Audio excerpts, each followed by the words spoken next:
Adiparva section 126.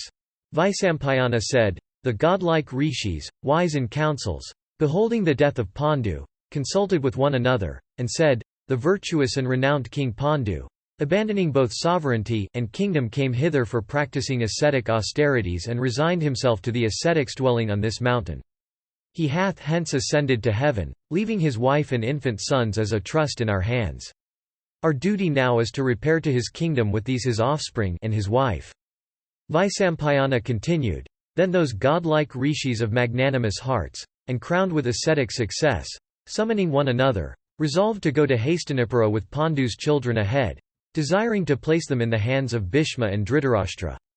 The ascetics set out that very moment, taking with them those children and Kunti and the 2 dead bodies. And though unused to toil all her life, the affectionate Kunti now regarded as very short the really long journey she had to perform. Having arrived at Kurujingala within a short time, the illustrious Kunti presented herself at the principal gate. The ascetics then charged the porters to inform the king of their arrival. The men carried the message in a trice to the court. And the citizens of Hastinapura, hearing of the arrival of thousands of Sharanas and Munis, were filled with wonder. And it was soon after sunrise that they began to come out in numbers with their wives and children to behold those ascetics. Seated in all kinds of cars and conveyances by thousands, vast numbers of Kshatriyas with their wives, and Brahmanas with theirs came out. And the concourse of Vaisyas and Sudras too was as large on the occasion. The vast assemblage was very peaceful, for every heart then was inclined to piety. And there also came out Bhishma, the son of Santanu, and Somadatta or Valhika, and the royal sage, Dhritarashtra, endued with the vision of knowledge, and Vidura himself, and the venerable Satyavati, and the illustrious princess of Kosala and Gandhari, accompanied by the other ladies of the royal household. And the 100 sons of Dhritarashtra, decked with various ornaments, also came out. The Kauravas, then, accompanied by their priest, saluted the rishis by lowering their heads, and took their seats before them. The citizens also saluting the ascetics and bowing down unto them with touching the ground, took their seats there. Then Bhishma, setting that vast concourse perfectly still, duly worshipped, "O king, those ascetics by offering them water to wash their feet with and the customary arghya." And having done this, he spoke unto them about the sovereignty and the kingdom. Then the oldest of the ascetics, with matted locks on head and loins covered with animal skin, stood up, and with the concurrence of the other rishis, spoke as follows: "You all know that possessor of the sovereignty of the Kurus, who was called King Pandu, had, after abandoning the pleasures of the world, repaired hence to dwell on the mountain of 100 peaks. He adopted the brahmacharya mode of life, but for some inscrutable purpose the gods have in view. This his eldest son, Yudhishthira, was born there, begotten by Dharma himself. Then that illustrious king obtained from Vayu this other son, the foremost of all mighty men, called Bhima. This other son, begotten upon Kunti by Indra, is Dhananjaya, whose achievements will humble all bowmen in the world. Look here again at these tigers among men, mighty in the use of the bow, the twin children begotten upon Madri by the twin Aswins. Leading in righteousness the life of a Vanaprastha in the woods, illustrious Pandu hath thus revived the almost extinct line of his grandfather. The birth, growth, and Vedic studies of these children of Pandu will, no doubt, give you great pleasure." Steadily adhering to the path of the virtuous and the wise, and leaving behind him these children, Pandu departed hence 17 days ago. His wife Madri, beholding him placed in the funeral pyre and about to be consumed, herself ascended the same pyre, and sacrificing her life thus, hath gone with her lord to the region reserved for chaste wives. Accomplish now whatever rites should be performed for their benefit. These are, the unburnt portions of their bodies. Here also are their children, these oppressors of foes, with their mother. Let these be now received with due honors. After the completion of the first rites in honor of the dead, let the virtuous Pandu, who had all along been the supporter of the dignity of the Kurus, have the first annual sraddha, Sapindakarana, performed with a view to installing him formally among the Pitris. Vaisampayana continued, "The ascetics with Guyakas, having said this unto the Kurus, instantly disappeared in the very sight of the people. And beholding the rishis and the siddhas thus vanish in their sight like vapory forms appearing and disappearing in the skies, the citizens filled with wonder returned to their homes."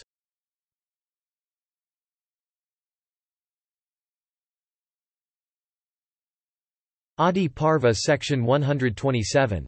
Vaisampayana continued. Dhritarashtra then said, O Vidura, celebrate the funeral ceremonies of that lion among kings viz.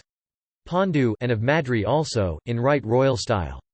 For the good of their souls, distribute cattle, cloths, gems and diverse kinds of wealth, everyone receiving as much as he asketh for. Make arrangements also for Kuntis performing the last rites of Madri in such a style as pleaseth her. And let Madri's body be so carefully wrapped up that neither the sun nor Vayu, god of wind, may behold it. Lament not for the sinless Pandu. He was a worthy king and hath left behind him 5 heroic sons equal unto the celestials themselves.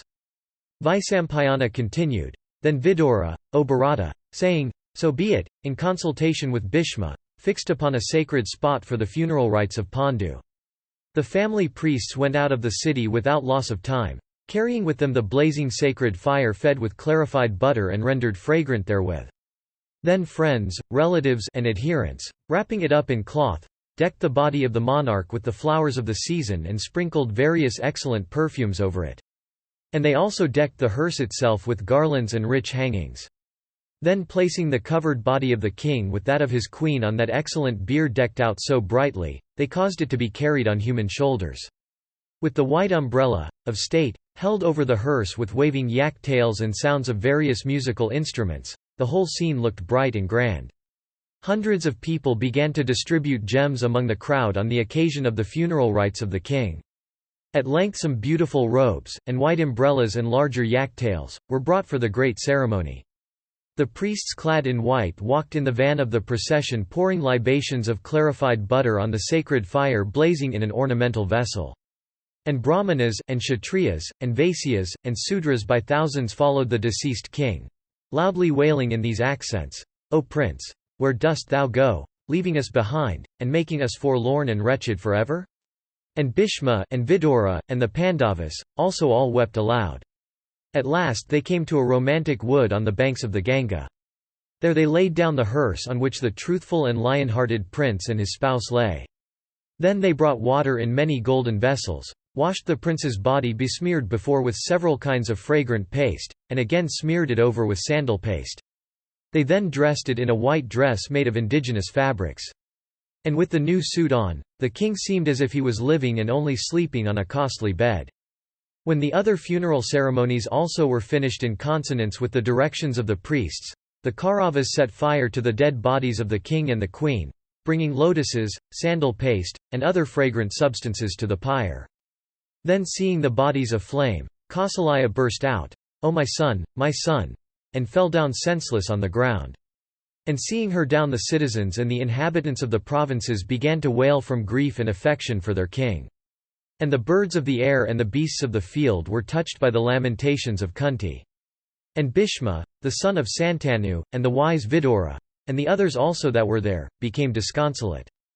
Thus weeping, Bhishma, Vidura, Dhritarashtra, the Pandavas and the Kuru ladies, all performed the watery ceremony of the king.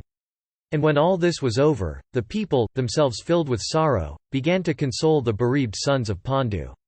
And the Pandavas with their friends began to sleep on the ground. Seeing this, the Brahmanas and the other citizens also renounced their beds. Young and old, all the citizens grieved on account of the sons of King Pandu, and passed 12 days in mourning with the weeping Pandavas.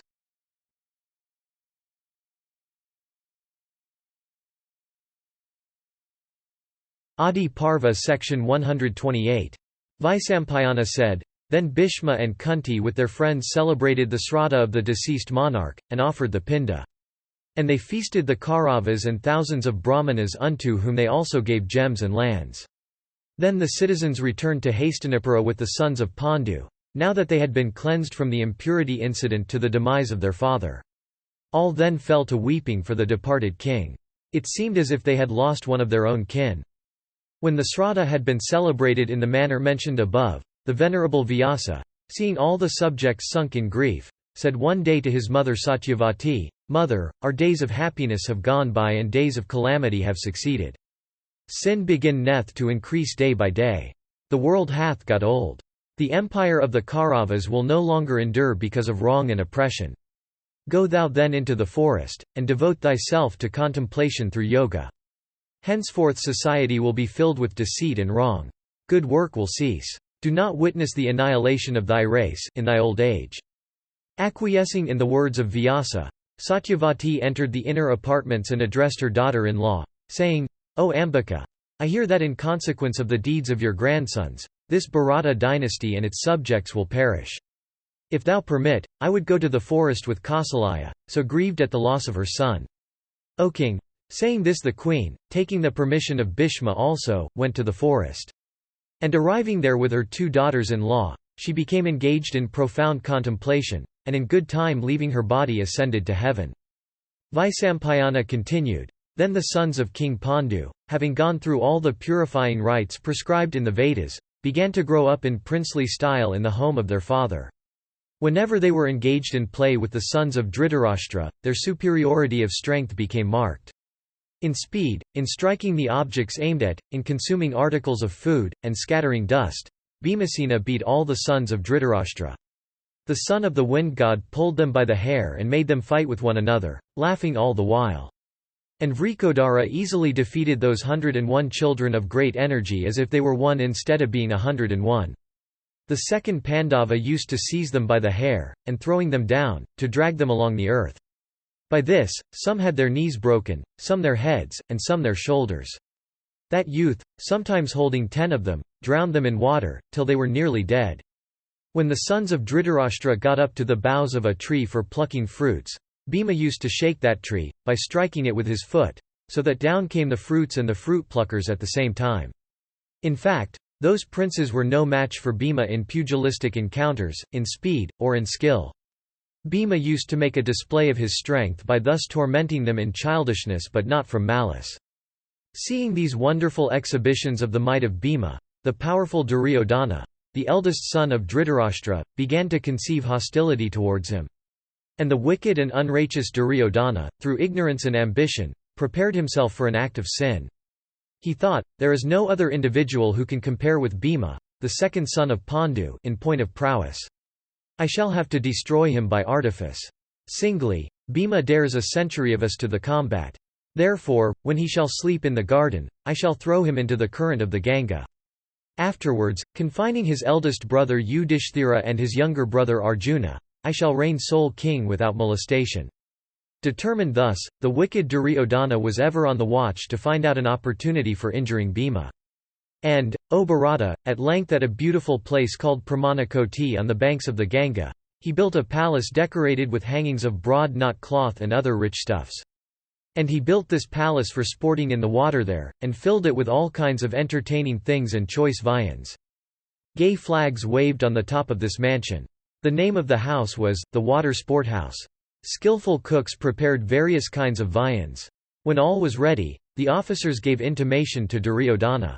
Then the evil-minded prince said unto the Pandavas, "Let us all go to the banks of the Ganga graced with trees and crowned with flowers and sport there in the water." And upon Yudhishthira agreeing to this, the sons of Dhritarashtra, taking the Pandavas with them, mounted country bomb elephants of great size and cars resembling towns, and left the metropolis. On arriving at the place, the princes dismissed their attendants, and surveying the beauty of the gardens and the groves, entered the palace, like lions entering their mountain caves. On entering they saw that the architects had handsomely plastered the walls and the ceilings and that painters had painted them beautifully. The windows looked very graceful, and the artificial fountains were splendid. Here and there were tanks of pellucid water in which bloomed forests of lotuses. The banks were decked with various flowers whose fragrance filled the atmosphere. The Kauravas and the Pandavas sat down and began to enjoy the things provided for them. They became engaged in play and began to exchange morsels of food with one another. Meanwhile the wicked Duryodhana had mixed a powerful poison with a quantity of food, with the object of making away with Bhima. That wicked youth who had nectar in his tongue and a razor in his heart, rose at length, and in a friendly way fed Bhima largely with that poisoned food, and thinking himself lucky in having compassed his end, was exceedingly glad at heart. Then the sons of Dhritarashtra and Pandu together became cheerfully engaged in sporting in the water. Their sport having been finished, they dressed themselves in white habiliments, and decked themselves with various ornaments. Fatigued with play, they felt inclined in the evening to rest in the pleasure house belonging to the garden. Having made the other youths take exercise in the waters, the powerful second Pandava was excessively fatigued. So that on rising from the water, he lay down on the ground. He was weary and under the influence of the poison. And the cool air served to spread the poison over all his frame, so that he lost his senses at once. Seeing this, Duryodhana bound him with cords of shrubs, and threw him into the water. The insensible son of Pandu sank down till he reached the Naga kingdom. Nagas, furnished with fangs containing virulent venom, bit him by thousands. The vegetable poison, mingled in the blood of the son of the wind god, was neutralized by the snake poison. The serpents had bitten all over his frame, except his chest, the skin of which was so tough that their fangs could not penetrate it. On regaining consciousness, the son of Kunti burst his bands and began to press the snakes down under the ground. A remnant fled for life, and going to their king Vasuki, represented, "O king of snakes, a man drowned under the water, bound in cords of shrubs. Probably he had drunk poison. For when he fell amongst us, he was insensible. But when we began to bite him, he regained his senses, and bursting his fetters, commenced laying at us. May it please your majesty to inquire who is." Then Vasuki, in accordance with the prayer of the inferior Nagas, went to the place and saw Bhimasena. Of the serpents, there was one, named Ari aka. He was the grandfather of the father of Kunti. The lord of serpents saw his relative and embraced him. Then, Vasuki, learning all, was pleased with Bhima, and said to Ari aka with satisfaction, "How are we to please him? Let him have money and gems in profusion." On hearing the words of Vasuki, Ari aka said, "O king of serpents, when your majesty is pleased with him, no need of wealth for him. Permit him to drink of rasakunda, nectar vessels, and thus acquire immeasurable strength. There is the strength of 1,000 elephants in each one of those vessels. Let this prince drink as much as he can." The king of serpents gave his consent. And the serpents thereupon began auspicious rites. Then purifying himself carefully, Bhimasena facing the east began to drink nectar. At one breath, he quaffed off the contents of a whole vessel, and in this manner drained off 8 successive jars, till he was full. At length, the serpents prepared an excellent bed for him, on which he lay down at ease.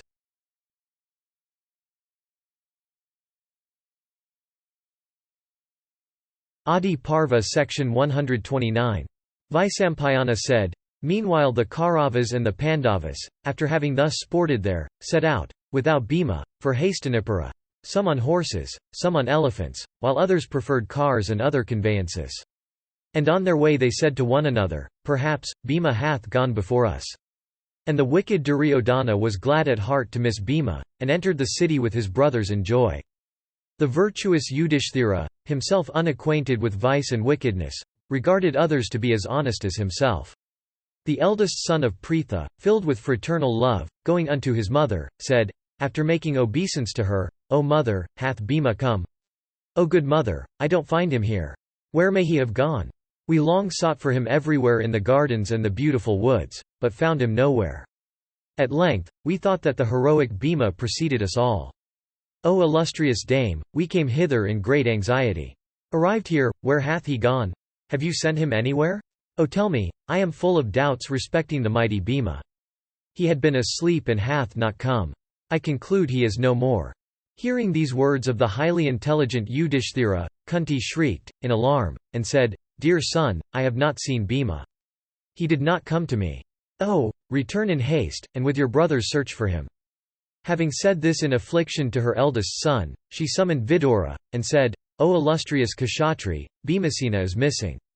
Where has he gone? The other brothers have all come back from the gardens, only Bhima of mighty arms does not come home.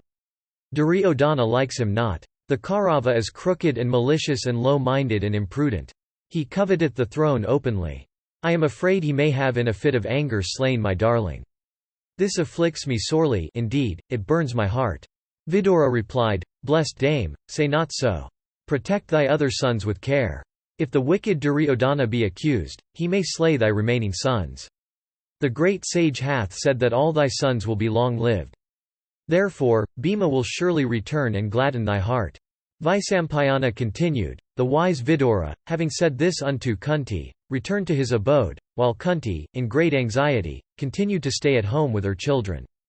Meanwhile, Bhimasena awoke from that slumber on the 8th day, and felt strong beyond measure in consequence of the nectar he had taken having been all digested.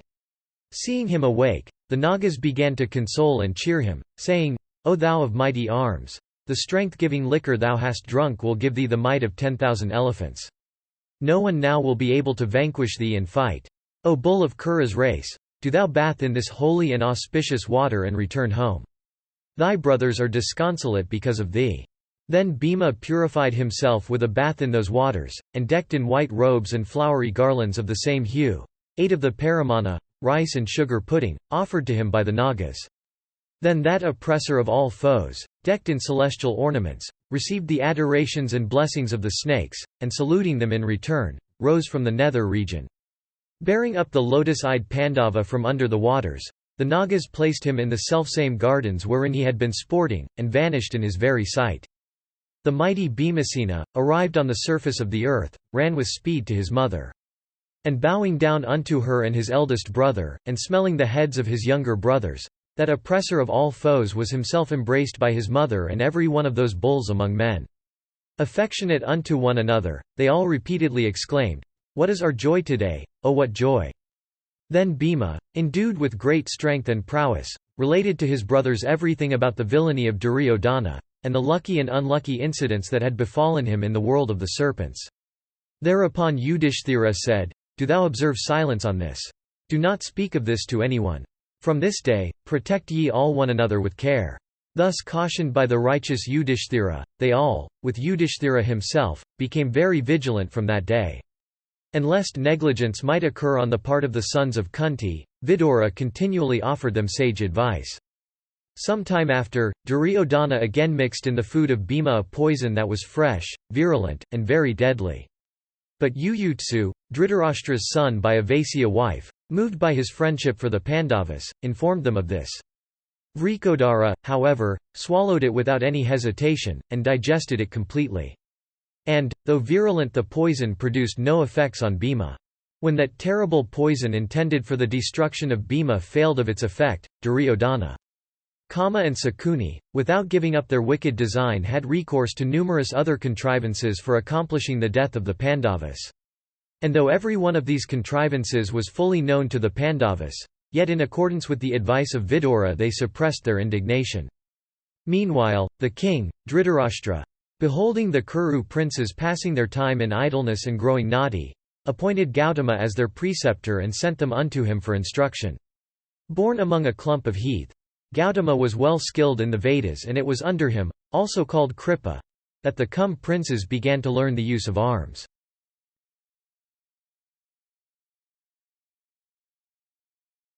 Adiparva section 130.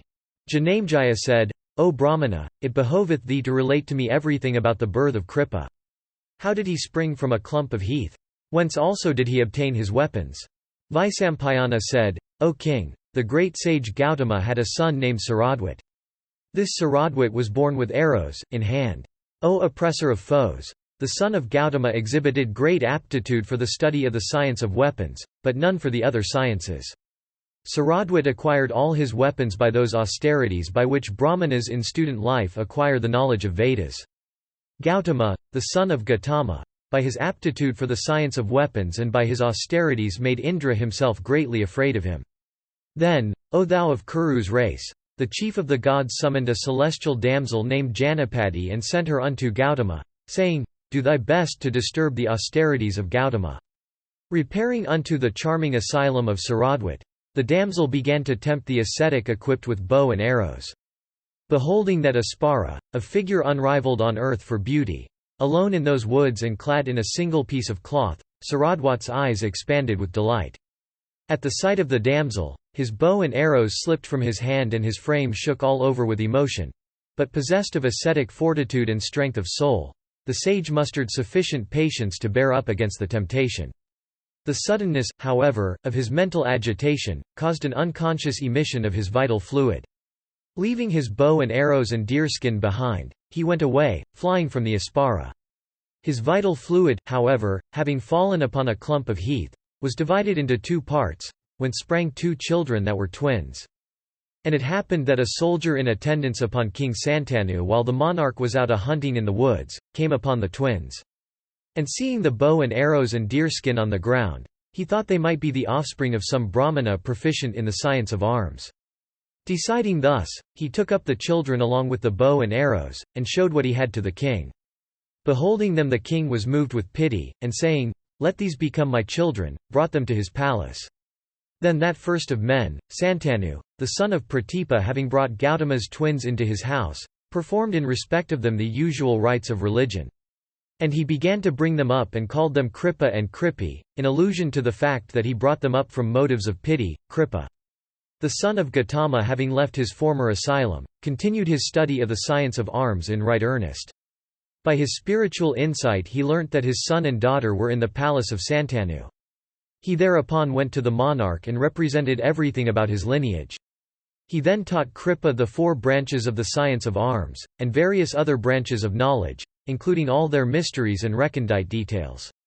In a short time Kripa became an eminent professor of the science of arms. And the 100 sons of Dhritarashtra, and the Pandavas along with the Yadavas, and the Vrishnas, and many other princes from various lands, began to receive lessons from him in that science.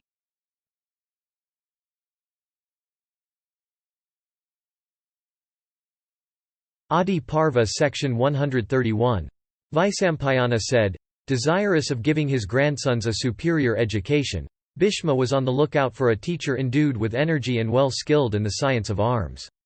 Deciding, O chief of the Bharatas, that none who was not possessed of great intelligence, none who was not illustrious or a perfect master of the science of arms, none who was not of godlike might, should be the instructor of the Kuru, princes, the son of Ganga, O tiger among men, placed the Pandavas and the Kauravas under the tuition of Bharadwaja's son, the intelligent Drona skilled in all the Vedas.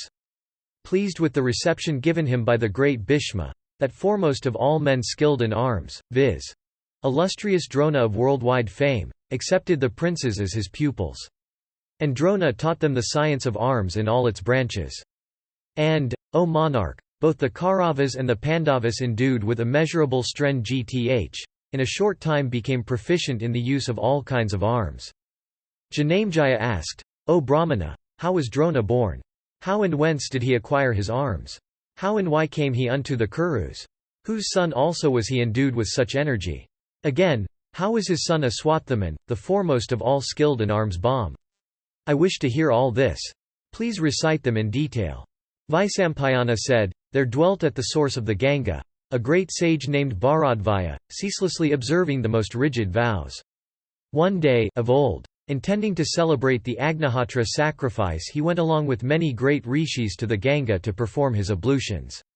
Arrived at the bank of the stream, he saw Gratachi herself, that Aspara endued with youth and beauty, who had gone there a little before. With an expression of pride in her countenance, mixed with a voluptuous languor of attitude, the damsel rose from the water after her ablutions were over. And as she was gently treading on the bank, her attire which was loose became disordered. Seeing her attire disordered, the sage was smitten with burning desire. The next moment his vital fluid came out, in consequence of the violence of his emotion. The rishi immediately held it in a vessel called a drona. Then, O king, Drona sprang from the fluid thus preserved in that vessel by the wise Bharadvaja. And the child thus studied all the Vedas and their branches. Before now Bharadvaja of great prowess and the foremost of those possessing a knowledge of arms, had communicated to the illustrious Agnavesa, a knowledge of the weapon called Agneya. O foremost one of Bharata's race, the rishi, Agnavesa, sprung from fire, now communicated the knowledge of that great weapon to Drona the son of his preceptor. There was a king named Prishata who was a great friend of Bharadvaja. About this time Prishata had a son unto him, named Drupada. And that bull among Kshatriyas, viz. Drupada, the son of Prishata, used every day to come to the hermitage of Bharadvaja to play with Drona and study in his company. O monarch, when Prishata was dead, this Drupada of mighty arms became the king of the northern Panchalas. About this time the illustrious Bharadvaja also ascended to heaven. Drona, continuing to reside in his father's hermitage, devoted himself to ascetic austerities. Having become well versed in the Vedas and their branches, and having burnt also all his sins by asceticism, the celebrated Drona, obedient to the injunctions of his father and moved by the desire of offspring, married Kripi, the daughter of Saradwat. And this woman, ever engaged in virtuous acts, and the Agnihotra, and the austerest of penances, obtained a son named Aswathaman. And as soon as Aswathaman was born, he neighed like the celestial steed Uchaishravas. Hearing that cry, an invisible being in the sky said, "The voice of this child hath, like the neighing of a horse, been audible all around. The child shall, therefore, be known by the name of Aswathaman, the horse-voiced." The son of Bharadvaja, Drona, was exceedingly glad at having obtained that child. Continuing to reside in that hermitage, he devoted himself to the study of the science of arms. O king, it was about this time that Drona heard that the illustrious Brahmana Jamadagnya, that slayer of foes, that foremost one among all wielders of weapons, versed in all kinds of knowledge, had expressed a desire of giving away all his wealth to Brahmanas. Having heard of Rama's knowledge of arms and of his celestial weapons also, Drona set his heart upon them as also upon the knowledge of morality that Rama possessed. Then Drona of mighty arms, endued with high ascetic virtues, accompanied by disciples who were all devoted to vows ascetic austerities, set out for the Mahendra mountains. Arrived at Mahendra, the son of Bharadvaja, possessed of high ascetic merit, beheld the son of Bhrigu, the exterminator of all foes, endued with great patience and with mind under complete control. Then, approaching with his disciples that scion of the Bhrigu race Drona, giving him his name, told him of his birth in the line of Angiras. And touching the ground with his head, he worshipped Rama's feet. And beholding the illustrious son of Jamadagni intent upon retiring into the woods after having given away all his wealth, Drona said, "Know me to have sprung from Bharadvaja, but not in any woman's womb. I am a Brahmana of high birth, Drona by name, come to thee with the desire of obtaining thy wealth." On hearing him, that illustrious grinder of the Kshatriya race replied, "Thou art welcome, O best of regenerate ones. Tell me what thou desirest." Thus addressed by Rama, the son of Bharadvaja replied unto that foremost of all smiters, desirous of giving away the whole of his wealth, "O thou of multifarious vows, I am a candidate for thy eternal wealth. O thou of ascetic wealth," returned Rama, "my gold and whatever other wealth I had, have all been given away unto Brahmanas. This earth also, to the verge of the sea, decked with towns and cities, as with a garland of flowers, I have given unto Kasyapa. I have now my body only and my various valuable weapons left. I am prepared to give either my body or my weapons. Say, which thou wouldst have. I would give it thee. Say quickly." Drona answered, "O son of Bhrigu, it behoveth thee to give me all thy weapons together with the mysteries of hurling and recalling them."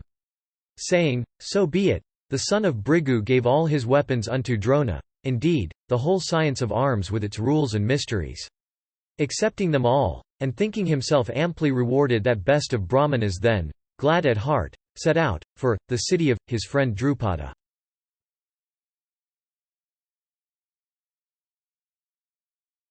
Adiparva section 132. Vaisampayana said, "Then, O king, the mighty son of Bharadvaja presented himself before Drupada, and addressing that monarch, said, 'Know me for thy friend.' Thus addressed by his friend, the son of Bharadvaja, with a joyous heart, the lord of the Panchalas was ill able to bear that speech. The king, intoxicated with the pride of wealth, contracted his brows in wrath, and with reddened eyes spake these words unto Drona, "O Brahmana! Thy intelligence is scarcely of a high order, inasmuch as thou sayest unto me, all on a sudden, that thou art my friend. O thou of dull apprehension! Great kings can never be friends with such luckless and indigent wights as thou. It is true there had been friendship between thee and me before, for we were then both equally circumstanced. But time that impaireth everything in its course, impaireth friendship also. In this world, friendship never endureth for ever in any heart. Time weareth it off, and anger destroyeth it too. Do not stick, therefore, to that worn-off friendship. Think not of it any longer. The friendship I had with thee, O first of Brahmanas, was for a particular purpose. Friendship can never subsist between a poor man and a rich man, between a man of letters and an unlettered mind, between a hero and a coward. Why dost thou desire the continuance of our former friendship? There may be friendship or hostility between persons equally situated as to wealth or might. The indigent and the affluent can neither be friends nor quarrel with each other. One of impure birth can never be a friend to one of pure birth. One who is not a car warrior can never be a friend to one who is so. And one who is not a king never have a king for his friend. Therefore, why dost thou desire the continuance of our former friendship? Vaisampayana continued, thus addressed by Drupada, the mighty son of Bharadvaya became filled with wrath, and reflecting for a moment, made up his mind as to his course of action. Seeing the insolence of the Panchala king, he wished to check it effectually. Hastily leaving the Panchala capital, Drona bent his steps towards the capital of the Kurus, named after the elephant.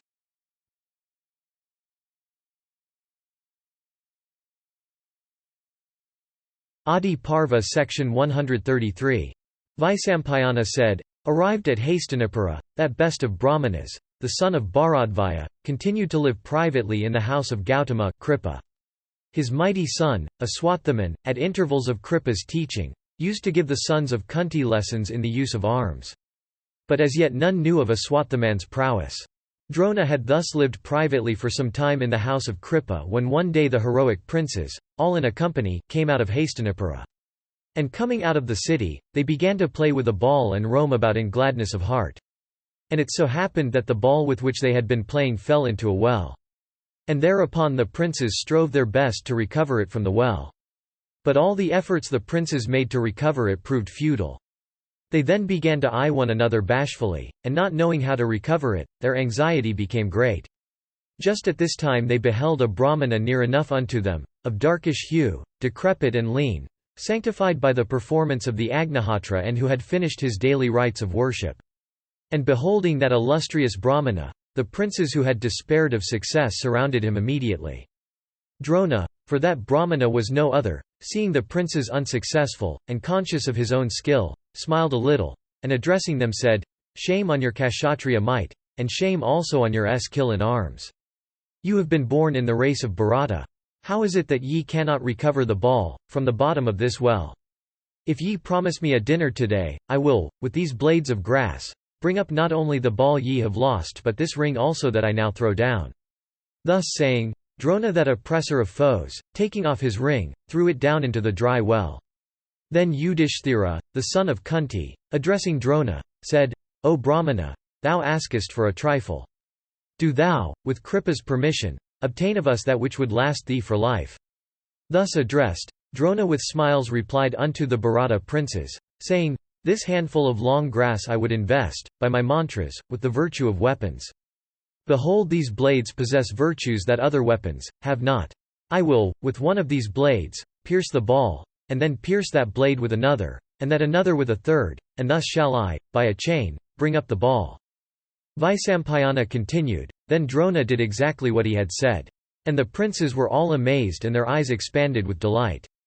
And regarding what they had witnessed to be very extraordinary, they said, O learned Brahmana, do thou bring up the ring also without loss of time. Then the illustrious Drona, taking a bow with an arrow, pierced the ring with that arrow and brought it up at once. And taking the ring thus brought up from the well still pierced with his arrow, he coolly gave it to the astonished princes. Then the latter, seeing the ring thus recovered, said, We bow to thee, O Brahmana. None else owneth such skill. We long to know who thou art and whose son. What also can we do for thee? Thus addressed, Drona replied unto the princes, saying, Do ye repair unto Bhishma and describe to him my likeness and skill. The mighty one will recognize me. The princes then saying, So be it, repaired unto Bhishma and telling him of the purport of that Brahmana's speech, related everything about his extraordinary feat. Hearing everything from the princes, Bhishma at once understood that the Brahmana was none else than Drona, and thinking that he would make the best preceptor for the princes, went in person unto him and welcoming him respectfully, brought him over to the place. Then Bhishma, that foremost of all wielders of arms, adroitly asked him the cause of his arrival at Hastinapura. Asked by him, Drona represented everything as it had happened, saying, O sir, in times past I went to the great Rishi Agnivesa for obtaining from him his weapons, desirous also of learning the science of arms. Devoted to the service of my preceptor, I lived with him for many years in the humble guise of a brahmacharan, with matted locks on my head. At that time, actuated by the same motives, the prince of Panchala, the mighty Yajnasena, also lived in the same asylum. He became my friend, always seeking my welfare. I liked him much. Indeed, we lived together for many, many years. O thou of Kuru's race, from our earliest years we had studied together and, indeed, he was my friend from boyhood, always speaking and doing what was agreeable to me. For gratifying me, O Bhishma, he used to tell me, O Drona, I am the favourite child of my illustrious father. When the king installeth me as monarch of the Panchalas, the kingdom shall be thine. O friend, this, indeed, is my solemn promise. My dominion, wealth and happiness, shall all be dependent on thee." At last the time came for his departure. Having finished his studies, he bent his steps towards his country.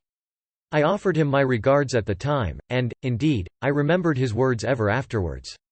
Some time after, in obedience to the injunctions of my father and tempted also by the desire of offspring, I married Kripi of short hair, who, gifted with great intelligence, had observed many rigid vows, and was ever engaged in the Agnihotra and other sacrifices and rigid austerities. Gautami, in time, gave birth to a son named Aswathaman of great prowess and equal in splendour unto the sun himself. Indeed, I was pleased on having obtained Aswathaman as much as my father had been on obtaining me. And it so happened that one day the child Aswathaman, observing some rich men's sons drink milk, began to cry. At this I was so beside myself that I lost all knowledge of the point of the compass. Instead of asking him who had only a few kine, so that if he gave me one, he would no longer be able to perform his sacrifices and thus sustain a loss of virtue, I was desirous of obtaining a cow from one who had many, and for that I wandered from country to country. But my wanderings proved unsuccessful, for I failed to obtain a milch cow. After I had come back unsuccessful, some of my son's playmates gave him water mixed with powdered rice.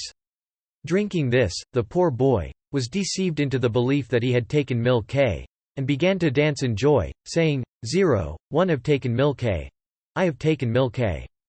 Beholding him dance with joy amid these playmates smiling at his simplicity, I was exceedingly touched. Hearing also the derisive speeches of busy bodies who said, "Fie upon the indigent Drona, who strives not to earn wealth, whose son drinking water mixed with powdered rice mistaketh it for milk and danceth with joy, saying, I have taken milk, I have taken milk," I was quite beside myself.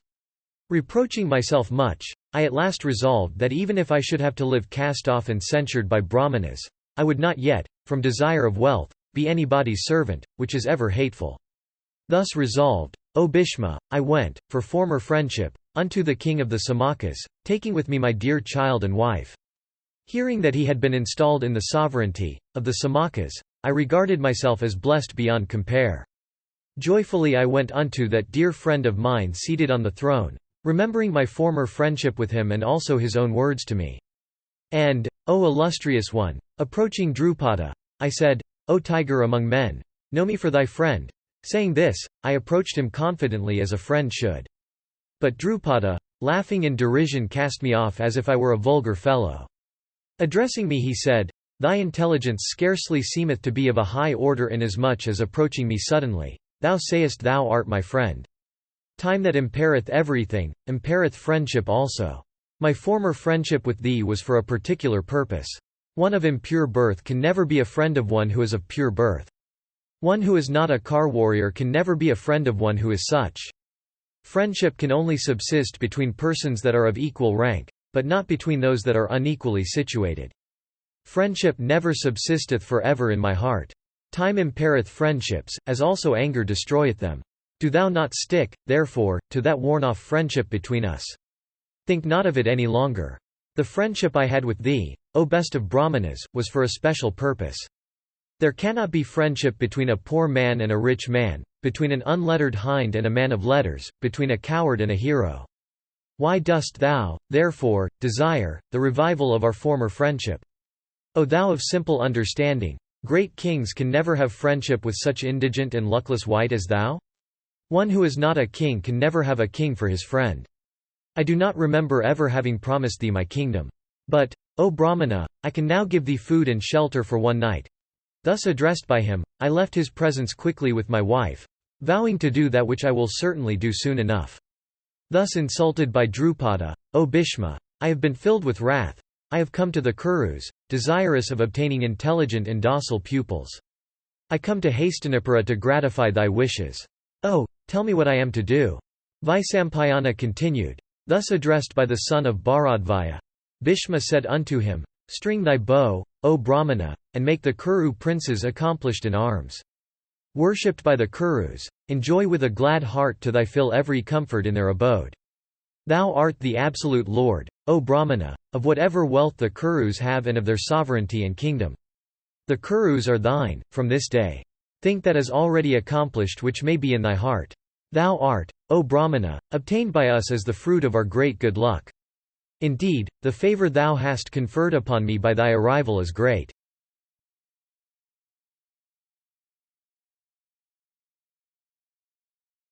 Adiparva section 134. Vaisampayana said, thus worshipped by Bhishma, Drona, that first of men, endued with great energy, took up his quarters in the abode of the Kurus and continued to live there, receiving their adorations. After he had rested a while, Bhishma, taking with him his grandsons, the Kaurava princes, gave them unto him as pupils, making at the same time many valuable presents. And the mighty one, Bhishma, also joyfully gave unto the son of Bharadvaja a house that was tidy and neat and well filled with paddy and every kind of wealth. And that first of archers, Drona, thereupon joyfully, accepted the Kauravas, viz. the sons of Pandu and Dhritarashtra, as his pupils. And having accepted them all as his pupils, one day Drona called them apart and making them touch his feet, said to them with a swelling heart, I have in my heart a particular purpose. Promise me truly, ye sinless ones, that when ye have become skilled in arms, ye will accomplish it. Vaisampayana continued, hearing these words, the Kuru princes remained silent. But Arjuna, O king, vowed to accomplish it whatever it was. Drona then cheerfully clasped Arjuna to his bosom and took the scent of his head repeatedly, shedding tears of joy all the while. Then Drona endued with great prowess taught the sons of Pandu the use of many weapons both celestial and human. And, O bull of the Bharata race, many other princes also flocked to that best of Brahmanas for instruction in arms. The Vrishnas and the Andakas, and princes from various lands, and the adopted son of Radha of the Sudha caste, Kama, all became pupils of Drona. But of them all, the Sudha child Kama, from jealousy, frequently defied Arjuna, and supported by Duryodhana, used to disregard the Pandavas. Arjuna, however, from devotion to the science of arms, always stayed by the side of his preceptor, and in skill, strength of arms, and perseverance, excelled all his classfellows. Indeed, although the instruction the preceptor gave was the same in the case of all, yet in lightness and skill Arjuna became the foremost of all his fellow pupils. And Drona was convinced that none of his pupils would, at any time, be able to be equal to that son of Indra. Thus Drona continued giving lessons to the princes in the science of weapons. And while he gave unto every one of his pupils a narrow-mouthed vessel, for fetching water, in order that much time may be spent in filling them, he gave unto his own son Aswathaman a broad-mouthed vessel, so that, filling it quickly, he might return soon enough. And in the intervals so gained, Drona used to instruct his own son in several superior methods, of using weapons. Jishnu, Arjuna, came to know of this, and thereupon filling his narrow-mouthed vessel with water by means of the Varuna weapon he used to come unto his preceptor at the same time with his preceptor's son. And accordingly the intelligent son of Pritha, that foremost of all men possessing a knowledge of weapons, had no inferiority to his preceptor's son in respect of excellence. Arjuna's devotion to the service of his preceptor as also to arms was very great and he soon became the favourite of his preceptor. And Drona, beholding his pupil's devotion to arms, summoned the cook, and told him in secret, Never give Arjuna his food in the dark, nor tell him that I have told thee this. A few days after, however, when Arjuna was taking his food, a wind arose, and thereupon the lamp that had been burning went out. But Arjuna, endued with energy, continued eating in the dark, his hand, from habit, going to his mouth. His attention being thus called to the force of habit, the strong-armed son of Pandu set his heart upon practicing with his bow in the night. And, O Bharata, Drona, hearing the twang of his bowstring in the night, came to him, and clasping him, said, Truly do I tell thee that I shall do that unto thee by which there shall not be an archer equal to thee in this world. Vaisampayana continued, Thereafter Drona began to teach Arjuna the art of fighting on horseback, on the back of elephants, on car, and on the ground. And the mighty Drona also instructed Arjuna in fighting with the mace, the sword, the lance, the spear, and the dart. And he also instructed him in using many weapons and fighting with many men at the same time. And hearing reports of his skill, kings and princes, desirous of learning the science of arms, flocked to Drona by thousands. Amongst those that came there, O monarch, was a prince named Ekalavya, who was the son of Hiranyadanus, king of the Nishadas, the lowest of the mixed orders. Drona, however, cognizant of all rules of morality, accepted not the prince as his pupil in archery, seeing that he was a Nishada who might, in time, excel all his high-born pupils. But, O oppressor of all enemies, the Nishada prince, touching Drona's feet with bent head, wended his way into the forest, and there he made a clay image of Drona, and began to worship it respectfully, as if it was his real preceptor, and practiced weapons before it with the most rigid regularity. In consequence of his exceptional reverence for his preceptor and his devotion to his purpose, all the three processes of fixing arrows on the bowstring, aiming, and letting off became very easy for him. And one day, O grinder of foes, the Kuru and the Pandava princes, with Drona's leave, set out in their cars on a hunting excursion. A servant, O king, followed the party at leisure, with the usual implements and a dog. Having come to the woods, they wandered about, intent on the purpose they had in view. Meanwhile, the dog also, in wandering alone in the woods, came upon the Nishada prince, Ekalavya. And beholding the Nishada of dark hue, of body besmeared with filth, dressed in black and bearing matted locks on head, the dog began to bark aloud. Thereupon the Nishada prince, desirous of exhibiting his lightness of hand, sent 7 arrows into its mouth, before it could shut it. The dog, thus pierced with 7 arrows, came back to the Pandavas. Those heroes, who beheld that sight, were filled with wonder, and, ashamed of their own skill, began to praise the lightness of hand and precision of aim by auricular precision, exhibited by the unknown archer. And they thereupon began to seek in those woods for the unknown dweller therein that had shown such skill. And, O king, the Pandavas soon found out the object of their search, ceaselessly discharging arrows from the bow. And beholding that man of grim visage, who was totally a stranger to them, they asked, "Who art thou and whose son?" Thus questioned, the man replied, "Ye heroes, I am the son of Hiranyadanus, king of the Nishadas. Know me also for a pupil of Drona, laboring for the mastery of the art of arms." Vaisampayana continued, the Pandavas then, having made themselves acquainted with everything connected with him, returned to the city, and going unto Drona, told him of that wonderful feat of archery which they had witnessed in the woods.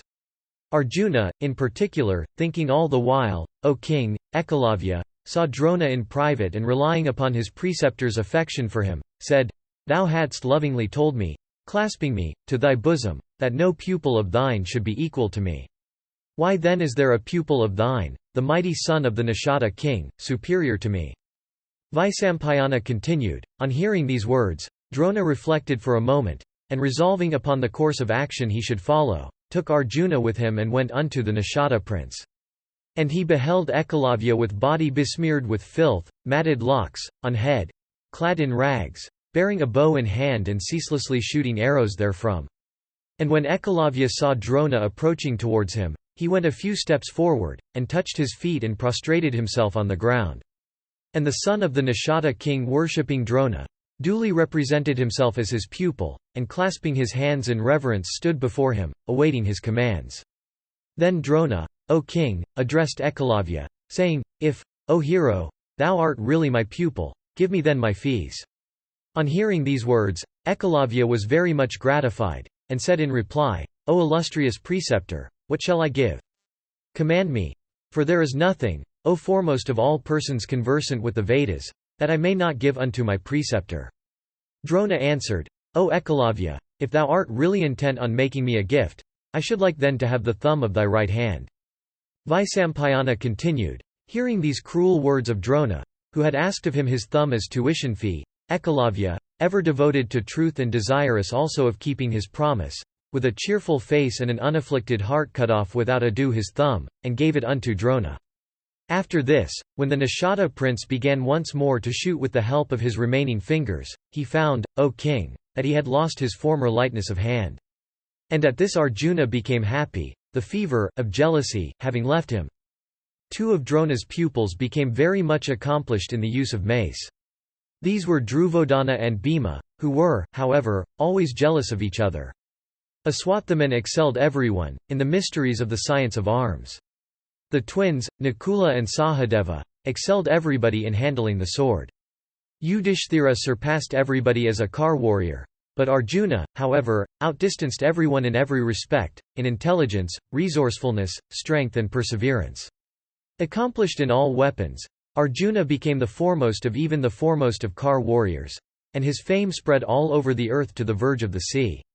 And although the instruction was the same, the mighty Arjuna excelled all the princes in lightness of hand. Indeed, in weapons as in devotion to his preceptor, he became the foremost of them all.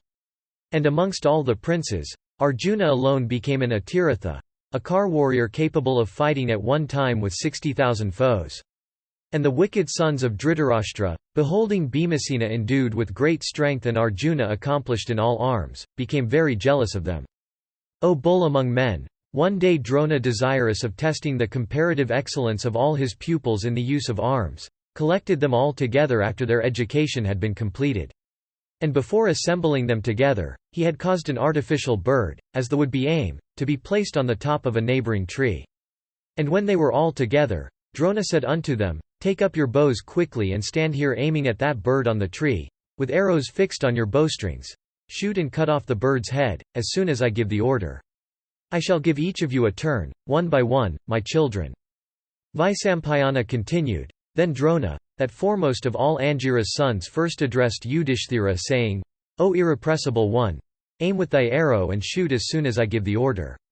Yudhishthira took up the bow first, as desired, O king, by his preceptor, and stood aiming at the bird. But, O bull of Bharata's race, Drona in an instant, addressing the Kuru prince standing with bow in hand, said, "Behold, O prince, that bird on top of the tree." Yudhishthira replied unto his preceptor, saying, "I do." But the next instant Drona again asked him, "What dost thou see now, O prince? Seest thou the tree, myself or thy brothers?" Yudhishthira answered, "I see the tree, myself, my brothers, and the bird." Drona repeated his question, but was answered as often in the same words. Drona then, vexed with Yudhishthira, reproachingly said, "Stand thou apart. It is not for thee to strike the aim." Then Drona repeated the experiment with Duryodhana and the other sons of Dhritarashtra, one after another, as also with his other pupils, Bhima and the rest, including the princes that had come unto him from other lands. But the answer in every case was the same as Yudhishthira's, viz. "We behold the tree, thyself, our fellow pupils, and the bird." And reproached by their preceptor, they were all ordered, one after another, to stand apart.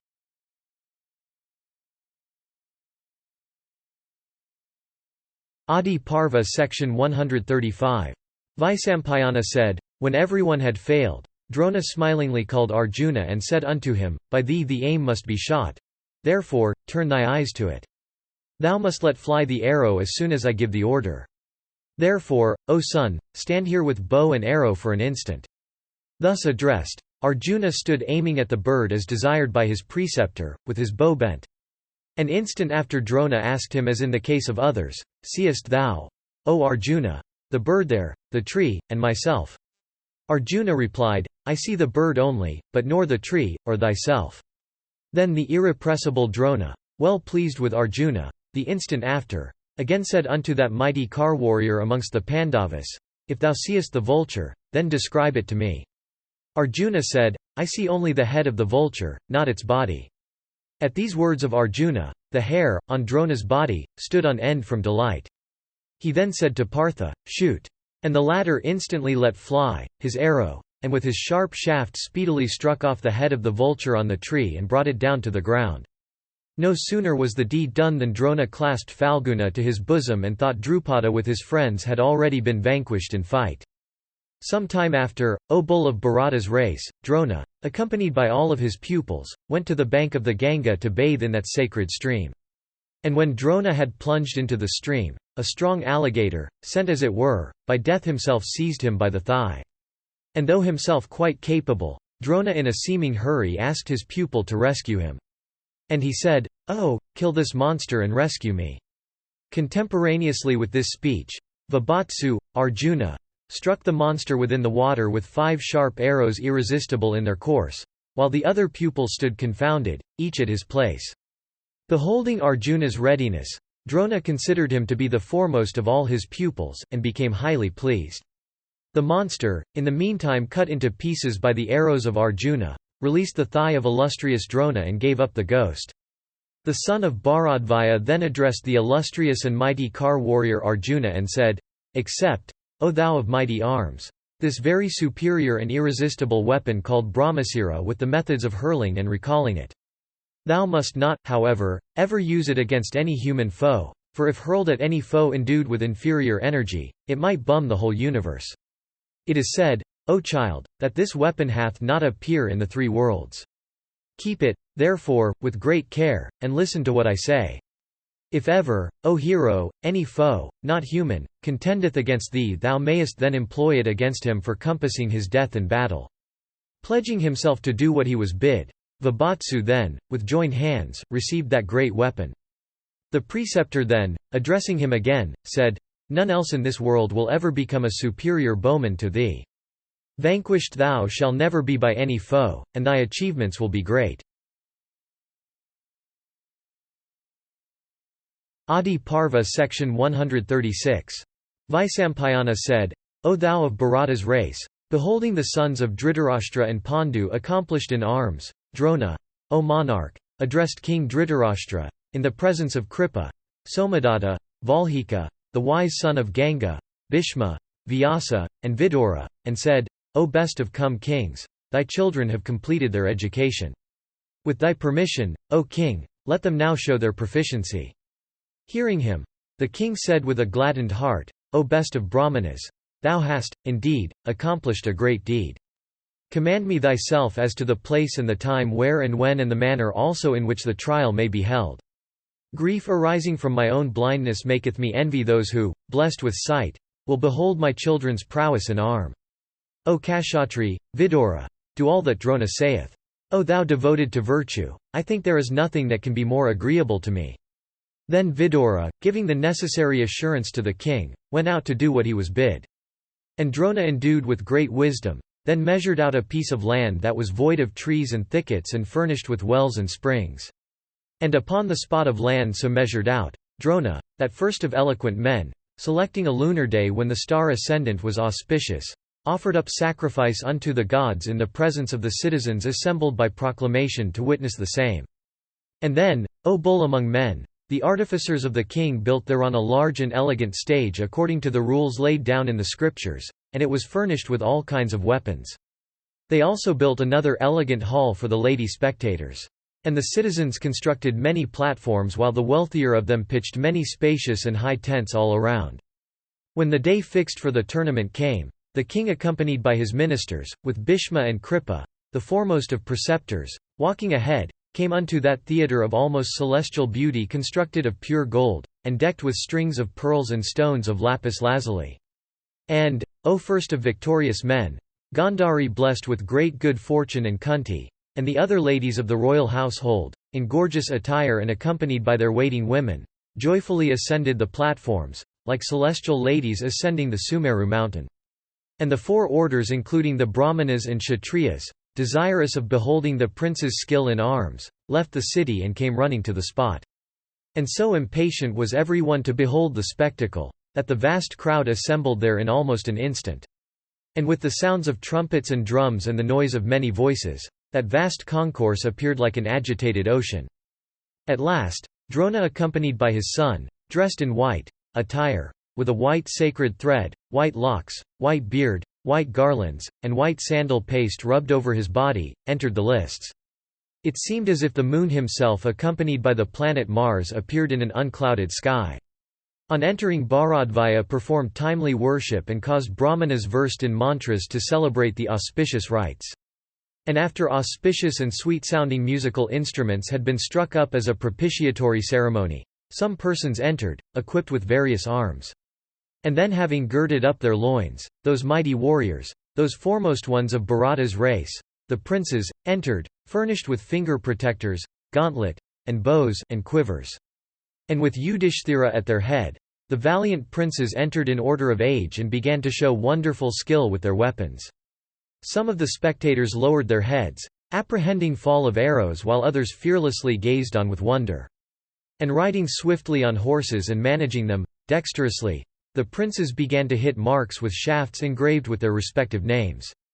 And seeing the prowess of the princes armed with bows and arrows, the spectators thought that they were beholding the city of the Gandharvas, became filled with amazement. And, O Bharata, all on a sudden, some hundreds and thousands, with eyes wide open in wonder, exclaimed, "Well done! Well done!" And having repeatedly displayed their skill and dexterity in the use of bows and arrows and in the management of cars, the mighty warriors took up their swords and bucklers, and began to range the lists, playing their weapons. The spectators saw, with wonder, their agility, the symmetry of their bodies, their grace, their calmness, the firmness of their grasp and their deftness in the use of sword and buckler. Then Vrikodara and Suyodhana, internally delighted, at the prospect of fight, entered the arena, mace in hand, like two single-peaked mountains. And those mighty, armed warriors braced their loins, and summoning all their energy, roared like two infuriate elephants contending for a cow-elephant. And like two infuriated elephants those mighty heroes faultlessly, in consonance with the dictates of the science of arm, careered right and left, circling the lists. And Vidura described to Dhritarashtra and the mother of the Pandavas, Kunti, and Gandhari, all the feats of the princes.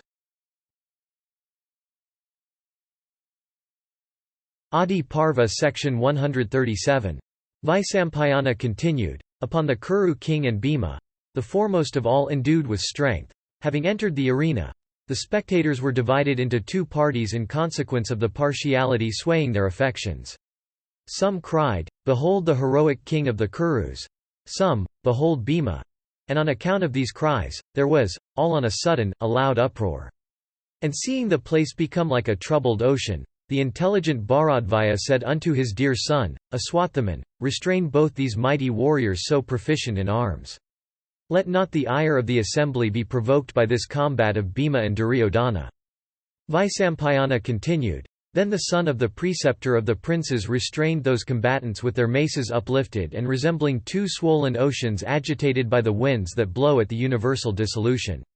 And Drona himself entering the yard of the arena commanded the musicians to stop, and with a voice deep as that of the clouds addressed these words, Behold ye now that Partha who is dearer to me than my own son, the master of all arms, the son of Indra himself, and like unto the younger brother of Indra, Vishnu."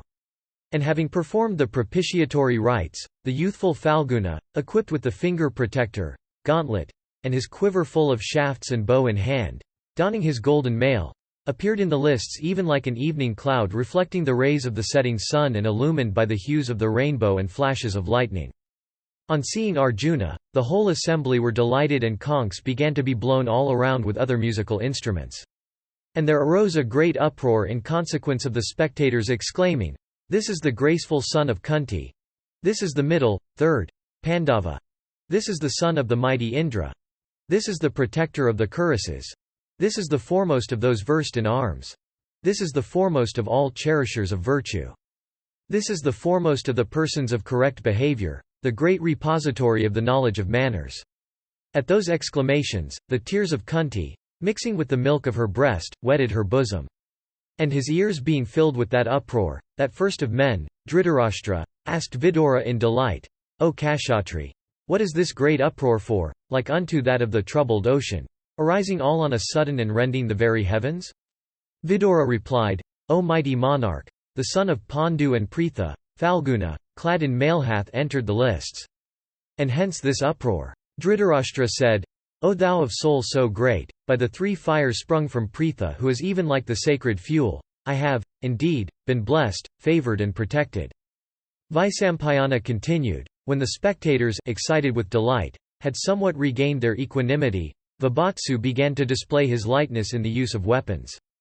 By the Agneya weapon, he created fire, and by the Varuna weapon he created water, by the Vayavya weapon, he created air, and by the Paryanya weapon he created clouds. And by the Bhauma weapon, he created land, and by the Parvatya weapon, he brought mountains into being. By the Antardana weapon all these were made to disappear.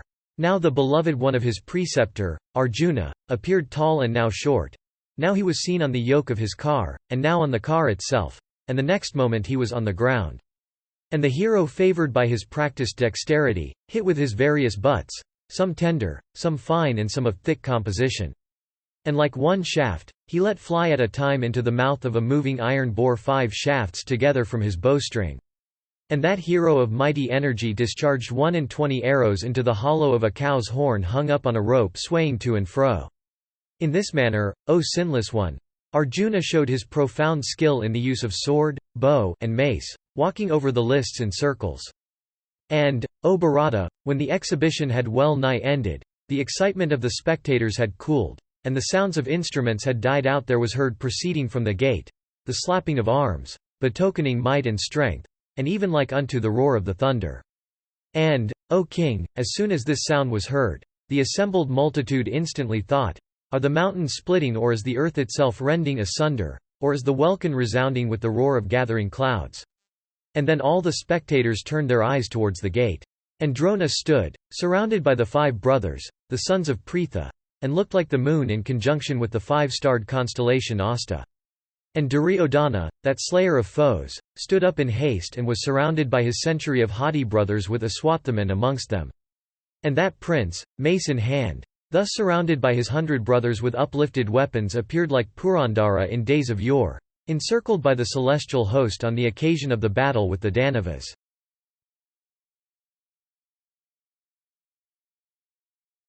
Adiparva section 138. Vaisampayana continued, when the spectators, with eyes expanded with wonder, made way for that subjugator of hostile cities, Kama, that hero with his natural mail and face brightened with earrings, took up his bow and girded on his sword, and then entered the spacious lists, like a walking cliff. That far-famed destroyer of hostile hosts, the large-eyed Kama, was born of Pritha in her maidenhood.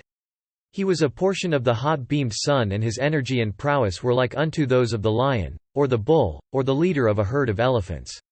In splendor he resembled the sun, in loveliness the moon, and in energy the fire.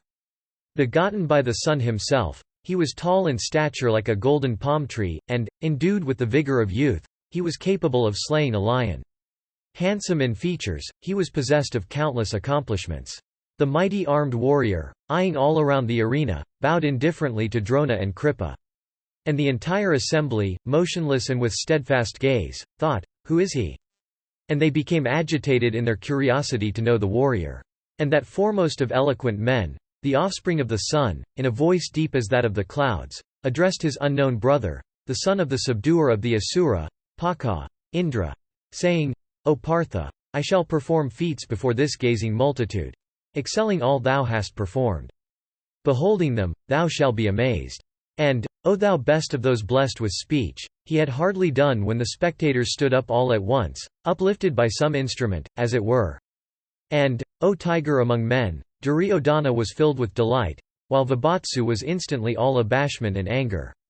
Then with the permission of Drona, the mighty Kama, delighting in battle, there did all that Partha had done before.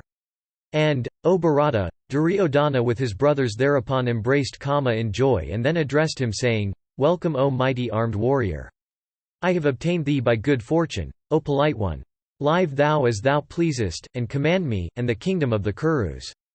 Kama replied, "When thou hast said it, I regard it as already accomplished. I only long for thy friendship. And, O Lord, my wish is even for a single combat with Arjuna."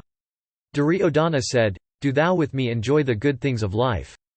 Be thou the benefactor of thy friend, and, O repressor of enemies, place thou thy feet on the heads of all foes."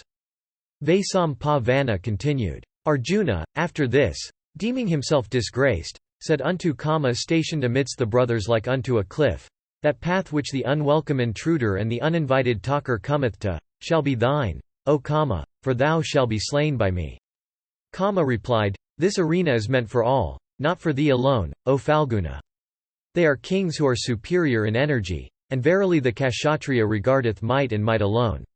What need of altercation which is the exercise of the weak?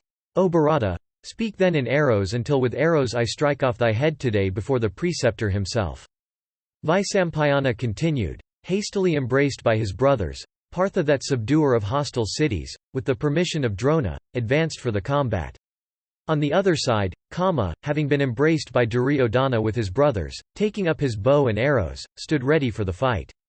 Then the firmament became enveloped in clouds emitting flashes of lightning, and the coloured bow of Indra appeared shedding its effulgent rays. And the clouds seemed to laugh on account of the rows of white cranes that were then on the wing. And seeing Indra thus viewing the arena from affection for his son, the sun too dispersed the clouds from over his own offspring. And Falguna remained deep hid under cover of the clouds, while Kama remained visible, being surrounded by the rays of the sun. And the son of Dhritarashtra stood by Kama, and Bharadvaya and Kripa and Bhishma remained with Partha. And the assembly was divided, as also the female spectators. And knowing the state of things, Kunti the daughter of Bhoja, swooned away.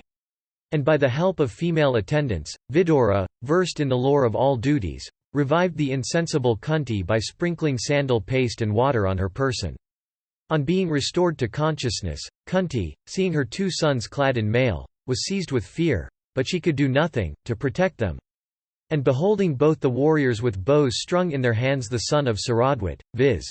Kripa, knowing all duties and cognizant of the rules regulating duels, addressed Kama, saying, "This Pandava, who is the youngest son of Kunti, belongeth to the Kaurava race. He will engage in combat with thee. But, O mighty armed one, thou too must tell us thy lineage and the names of thy father and mother and the royal line of which thou art the ornament. Learning all this, Partha will fight with thee or not, as he will think fit. Sons of kings never fight with men of inglorious lineage." Vaisampayana continued, when he was thus addressed by Kripa, Kama's countenance became like unto a lotus pale and calm with the pelting showers in the rainy season. Duryodhana said, "O preceptor, verily the scriptures have it that 3 classes of persons can lay claim to royalty, viz. persons of the blood royal, heroes, and lastly, those that lead armies. If Falguna is unwilling to fight with one who is not a king, I will install Kama as king of Anga." Vaisampayana said, "At that very moment, seated on a golden seat, with parched paddy and with flowers and water pots and much gold, the mighty warrior Kama was installed king by Brahmanas versed in mantras. And the royal umbrella was held over his head, while yak-tails waved around that redoubtable hero of graceful mien. And the cheers having ceased, King Kama said unto the Kaurava Duryodhana, O tiger among monarchs, what shall I give unto thee that may compare with thy gift of a kingdom? O king, I will do all thou biddest." And Suyodhana said unto him, "I eagerly wish for thy friendship." Thus spoken to, Kama replied, "Be it so." And they embraced each other in joy, and experienced great happiness. Adiparva section 139.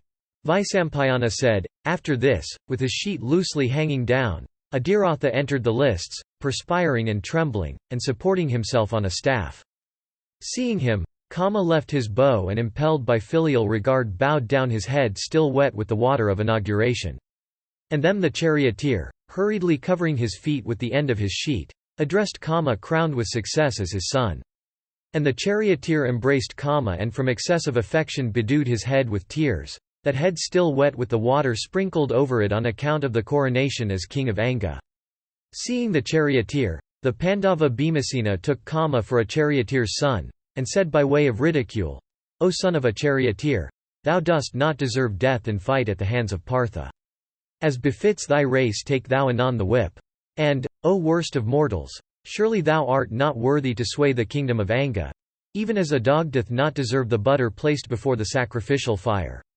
Kama, thus addressed, with slightly quivering lips fetched a deep sigh, looked at the god of the day in the skies. And even as a mad elephant riseth from an assemblage of lotuses, the mighty Duryodhana rose in wrath from among his brothers, and addressed that performer of dreadful deeds, Bhimasena, present there, O Vrikodara, it behoveth thee not to speak such words. Might is the cardinal virtue of a Kshatriya, and even a Kshatriya of inferior birth deserveth to be fought with. The lineage of heroes, like the sources of a lordly river, is ever unknown. The fire that covereth the whole world riseth from the waters. The thunder that slayeth the Danavas was made of a bone of a mortal named Dadichi. The illustrious deity Guha, who combines in his composition the portions of all the other deities as of a lineage unknown. Some call him the offspring of Agni, some, of Kritika, some, of Rudra, and some of Ganga. It hath been heard by us that persons born in the Kshatriya order have become Brahmanas. Viswamitra and others, born Kshatriyas, have obtained the eternal Brahma. The foremost of all wielders of weapons, the preceptor Drona hath been bomb in a waterpot, and Kripa of the race of Gautama hath sprung from a clump of heath. Your own births, ye Pandava princes, are known to me.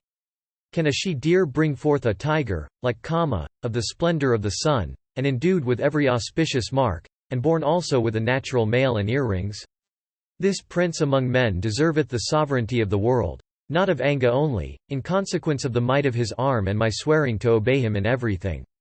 If there be anybody here to whom all that I have done unto Kama hath become intolerable, let him ascend his chariot and bend his bow with the help of his feet." Vaisampayana continued. Then there arose a confused murmur amongst the spectators approving of Duryodhana's speech. The sun, however, went down, but Prince Duryodhana taking Kama's hand led him out of the arena lighted with countless lamps. And, O king, the Pandavas also, accompanied by Drona and Kripa and Bhishma, returned to their abodes. And the people, too, came away, some naming Arjuna, some Kama, and some Duryodhana, as the victor of the day. And Kunti, recognizing her son in Kama by the various auspicious marks on his person and beholding him installed in the sovereignty of Anga, was from motherly affection, very pleased. And Duryodhana, O monarch, having obtained Kama, in this way, banished his fears arising out of Arjuna's proficiency in arms. And the heroic Kama, accomplished in arms, began to gratify Duryodhana by sweet speeches, while Yudhishthira was impressed with the belief that there was no warrior on earth like unto Kama. Adiparva section 140. Vaisampayana continued. Beholding the Pandavas and the son of Dhritarashtra accomplished in arms, Drona thought the time had come when he could demand the preceptorial fee. And, O king, assembling his pupils one day together, the preceptor Drona asked of them the fee, saying, Seize Drupada, the king of Panchala in battle and bring him unto me. That shall be the most acceptable fee. Those warriors then answering, So be it, speedily mounted up on their chariots, and for bestowing upon their preceptor the fee he had demanded, marched out, accompanied by him. Those bulls among men, smiting the Panchalas on their way, laid siege to the capital of the great Drupada. And Duryodhana and Kama and the mighty Yuyutsu, and Dusasana and Vikarna and Jalasandha and Sulachana, these and many other foremost of Kshatriya princes of great prowess, vied with one another in becoming the foremost in the attack. And the princes, riding in first-class chariots and following the cavalry, entered the hostile capital, and proceeded along the streets. Meanwhile, the king of Panchala, beholding that mighty force and hearing its loud clamour, came out of his palace, accompanied by his brothers. Though King Yajnasena was well armed, the Kuru army assailed him with a shower of arrows, uttering their war cry. Yajnasena, however, not easy to be subdued in battle, approaching the Kurus upon his white chariot, began to rain his fierce arrows around. Before the battle commenced, Arjuna, beholding the pride of prowess displayed by the princes, addressed his preceptor, that best of Brahmanas, Drona, and said, We shall exert ourselves after these have displayed their prowess. The king of Panchala can never be taken on the field of the battle by any of these. Having said this, the sinless son of Kunti, surrounded by his brothers, waited outside the town at a distance of a mile from it. Meanwhile Drupada, beholding the Kuru host, rushed forward and pouring a fierce shower of arrows around, terribly afflicted the Kuru ranks. And such was his lightness of motion on the field of battle that, though he was fighting unsupported on a single chariot, the Kurus from panic supposed that there were many Drupadas opposed to them. And the fierce arrows of that monarch fell fast on all sides, till conchs and trumpets and drums by thousands began to be sounded by the Panchalas from their houses, giving the alarm. Then there arose from the mighty Panchala host a roar terrible as that of the lion, while the twang of their bowstrings seemed to rend the very heavens. Then Duryodhana and Vikarna, Suvahu and Durghalochana and Dusasana, becoming furious, began to shower their arrows upon the enemy. But the mighty bowman, Prishada's son, invincible in battle, though very much pierced with the arrows of the enemy, instantly began, O Bharata, to afflict the hostile ranks with greater vigour. And careering over the field of battle like a fiery wheel, King Drupada with his arrows smote Duryodhana and Vikarna and even the mighty Kama and many other heroic princes and numberless warriors, and slaked their thirst for battle. Then all the citizens showered upon the Kurus various missiles like clouds showering raindrops upon the earth. Young and old, they all rushed to battle, assailing the Kurus with vigour. The Kauravas, then, O Bharata, beholding the battle become frightful, broke and fled wailing towards the Pandavas. The Pandavas, hearing the terrible wail of the beaten host, everentially saluted Drona and ascended their chariots. Then Arjuna, hastily bidding Yudhishthira not to engage in the fight, rushed forward, appointing the sons of Madri, Nakula and Sahadeva, the protectors of his chariot wheels, while Bhimasena, ever fighting in the van, mace in hand, ran ahead. The sinless Arjuna, thus accompanied by his brothers, hearing the shouts of the enemy, advanced towards them, filling the whole region with the rattle of his chariot wheels. And like a Makara entering the sea, the mighty armed Bhima, resembling a second Yama, mace in hand, entered the Panchala ranks, fiercely roaring like the ocean in a tempest. And Bhima, mace in hand, first rushed towards the array of elephants in the hostile force, while Arjuna, proficient in battle, assailed that force with the prowess of his arms. And Bhima, like the great destroyer himself, began to slay those elephants with his mace. Those huge animals, like unto mountains, struck with Bhima's mace, had their heads broken into pieces. Covered with stream of blood, they began to fall upon the ground like cliffs loosened by thunder.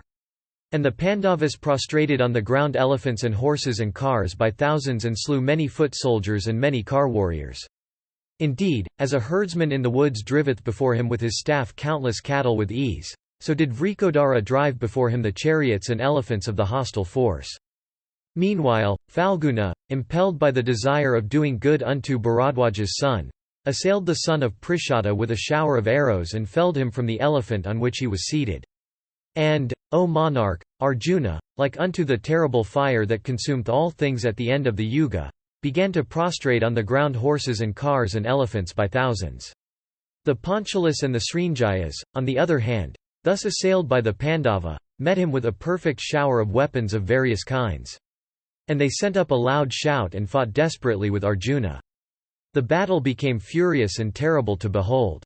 Hearing the enemy's shouts, the son of Indra was filled with wrath, and assailing the hostile host with a thick shower of arrows, rushed towards it, furiously afflicting it with renewed vigor. They who observed the illustrious Arjuna at that time could not mark any interval between his fixing the arrows on the bowstring and letting them off. Loud were the shouts that rose there, mingled with cheers of approval. Then the king of the Panchalas, accompanied by the generalissimo of his forces, Satyajit, rushed with speed at Arjuna like the Asura Samvara rushing at the chief of the celestials, in days of yore. Then Arjuna covered the king of Panchala with a shower of arrows. Then there arose a frightful uproar among the Panchala host like unto the roar of a mighty lion springing at the leader of a herd of elephants. And beholding Arjuna rushing at the king of Panchala to seize him, Satyajit of great prowess rushed at him. And the two warriors, like unto Indra and the Asura Virachana's son, Vali, approaching each other for combat, began to grind each other's ranks. Then Arjuna with great force pierced Satyajit with 10 keen shafts, at which feat the spectators were all amazed. But Satyajit, without losing any time, assailed Arjuna with 100 shafts. Then that mighty car warrior, Arjuna, endued with remarkable lightness of motion, thus covered by that shower of arrows, rubbed his bowstring to increase the force and velocity of his shafts. Then cutting in twain his antagonist's bow, Arjuna rushed at the king of the Panchalas, but Satyajit, quickly taking up a tougher bow, pierced with his arrows Partha, his chariot, charioteer, and horses. Arjuna, thus assailed in battle by the Panchala warrior, forgave not his foe. Eager to slay him at once, he pierced with a number of arrows his antagonist's horses, flags, bow, clenched, left, fist, charioteer, and the attendant at his back. Then Satyajit, finding his bows repeatedly cut in twain and his horses slain, desisted from the fight. The king of the Panchalas, beholding his general thus discomfited in the encounter, himself began to shower his arrows upon the Pandava prince. Then Arjuna, that foremost of warriors, crowned with success, began to fight furiously, and quickly cutting his enemy's bow in twain as also his flagstaff which he caused to fall down, pierced his antagonist's horses and charioteer also with 5 arrows. Then throwing aside his bow Arjuna took his quiver, and taking out a scimitar and sending forth a loud shout, leapt from his own chariot upon that of his foe. And standing there with perfect fearlessness he seized Drupada as Garuda seizeth a huge snake after agitating the waters of the ocean. At the sight of this, the Panchala troops ran away in all directions.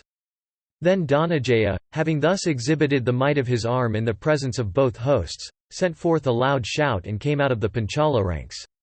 And beholding him returning, with his captive, the princes began to lay waste Drupada's capital. Addressing them, Arjuna said, "This best of monarchs, Drupada, is a relative of the Kuru heroes. Therefore, O Bhima, slay not his soldiers. Let us only give unto our preceptor his fee."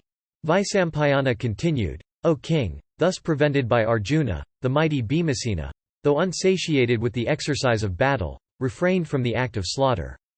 And, O bull of the Bharata race, the princes then, taking Drupada with them after having seized him on the field of battle along with his friends and counsellors, offered him unto Drona. And Drona, beholding Drupada thus brought under complete control, humiliated and deprived of wealth, remembered that monarch's former hostility and addressing him said, "Thy kingdom and capital have been laid waste by me.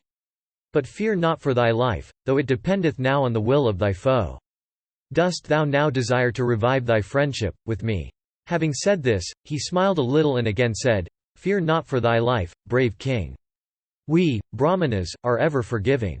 And, O bull among Kshatriyas, my affection and love for thee have grown with me in consequence of our having sported together in childhood in the hermitage. Therefore, O king, I ask for thy friendship again. And as a boon, unasked, I give thee half the kingdom, that was thine. Thou toldest me before that none who was not a king could be a king's friend.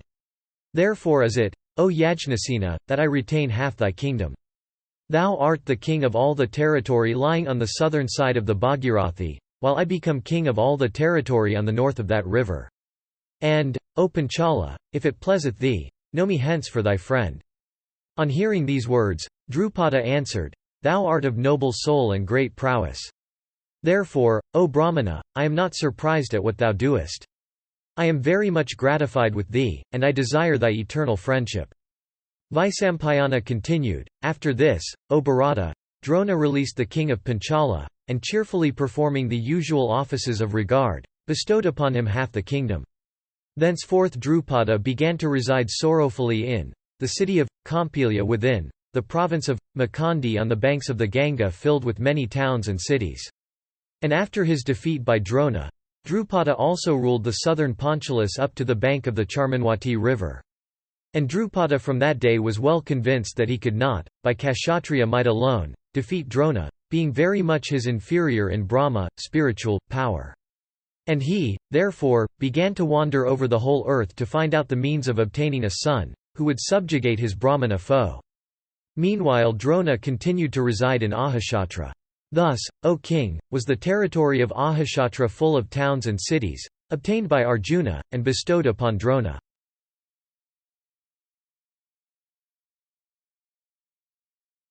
Adiparva section 141.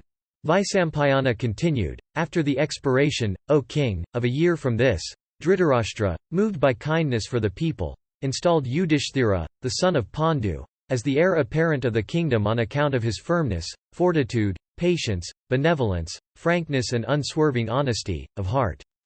And within a short time Yudhishthira, the son of Kunti, by his good behavior, manners and close application to business, overshadowed the deeds of his father. And the second Pandava, Vrikodara, began to receive continued lessons from Sankarshana, Valarama, in encounters with the sword and the mace and on the chariot. And after Bhima's education was finished, he became in strength like unto Dhyamatsena himself, and continuing to live in harmony with his brothers, he began to exert his prowess. And Arjuna became celebrated for the firmness of his grasp of weapons, for his lightness of motion, precision of aim, and his proficiency in the use of the Shura, Naracha, Vala and Vipatha weapons, indeed, of all weapons, whether straight or crooked or heavy. And Drona certified that there was none in the world who was equal to Arjuna in lightness of hand and general proficiency.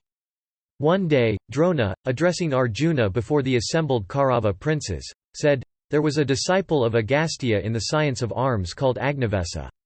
He was my preceptor and I, his disciple.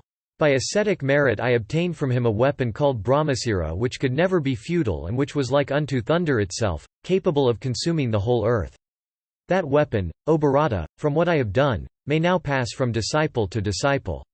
While imparting it to me, my preceptor said, "O son of Bharadvaya, never shouldst thou hurl this weapon at any human being, especially at one who is of poor energy. Thou hast, O hero, obtained that celestial weapon. None else deserveth it. But obey the command of the Rishi, Agnavesa. And, look here, Arjuna, give me now the preceptorial fee in the presence of these thy cousins and relatives." When Arjuna, on hearing this, pledged his word that he would give what the preceptor demanded, the latter said, "O sinless one, thou must fight with me when I fight with thee." And that bull among the Kuru princes thereupon pledged his word unto Drona and touching his feet, went away northward. Then there arose a loud shout covering the whole earth bounded by her belt of seas to the effect that there was no bowman in the whole world like unto Arjuna. And, indeed, Dhananjaya, in encounters with the mace and the sword and on the chariot as also with the bow, acquired wonderful proficiency. Sahadeva obtained the whole science of morality and duties from Vrihaspati, the spiritual chief of celestials, and continued to live under the control of his brothers. And Nakula, the favorite of his brothers taught by Drona, became known as a skillful warrior and a great car warrior, Ati Ratha. Indeed, Arjuna and the other Pandava princes became so powerful that they slew in battle the great Savira who had performed a sacrifice extending over 3 years, undaunted by the raids of the Gandharvas. And the king of the Yavanas himself whom the powerful Pandu even had failed to bring under subjection was brought by Arjuna under control. Then again Vipula, the king of the Saviras, endued with great prowess, who had always shown a disregard for the Kurus, was made by the intelligent Arjuna to feel the edge of his power.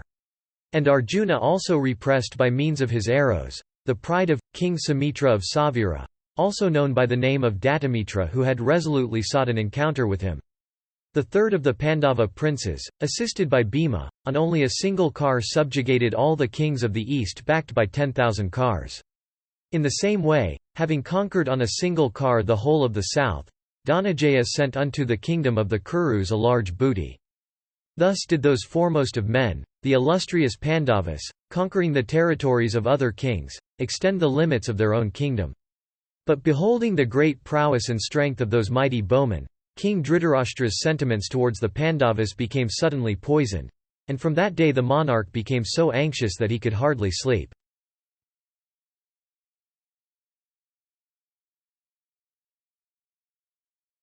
Adiparva section 142. Vaisampayana continued, on hearing that the heroic sons of Pandu endued with excessive energy had become so mighty, King Dhritarashtra became very miserable with anxiety. Then summoning unto his side Kanika, that foremost of minister, well versed in the science of politics and an expert in counsels, the king said, "O best of Brahmanas, the Pandavas are daily overshadowing the earth. I am exceedingly jealous of them. Should I have peace or war with them? O Kanika, advise me truly, for I shall do as thou biddest." Vaisampayana continued, that best of Brahmanas, thus addressed by the king, freely answered him in these pointed words well agreeing with the import of political science. "Listen to me, O sinless king, as I answer thee. And, O best of Kuru kings, it behoveth thee not to be angry with me after hearing all I say. Kings should ever be ready with uplifted maces, to strike when necessary, and they should ever increase their prowess. Carefully avoiding all faults themselves, they should ceaselessly watch over the faults of their foes and take advantage of them. If the king is always ready to strike, everybody feareth him. Therefore the king should ever have recourse to chastisement in all he doth. He should so conduct himself that his foe may not detect any weak side in him. But by means of the weakness he detecteth in his foe he should pursue him, to destruction. He should always conceal, like the tortoise concealing its body, his means and ends, and he should always keep back his own weakness from the sight of others. And having begun a particular act, he should ever accomplish it thoroughly. Behold, a thorn, if not extracted wholly, produce the festering sore. The slaughter of a foe who doth thee evil is always praiseworthy. If the foe be one of great prowess, one should always watch for the hour of his disaster and then kill him without any scruples. If he should happen to be a great warrior, his hour of disaster also should be watched and he should then be induced to fly.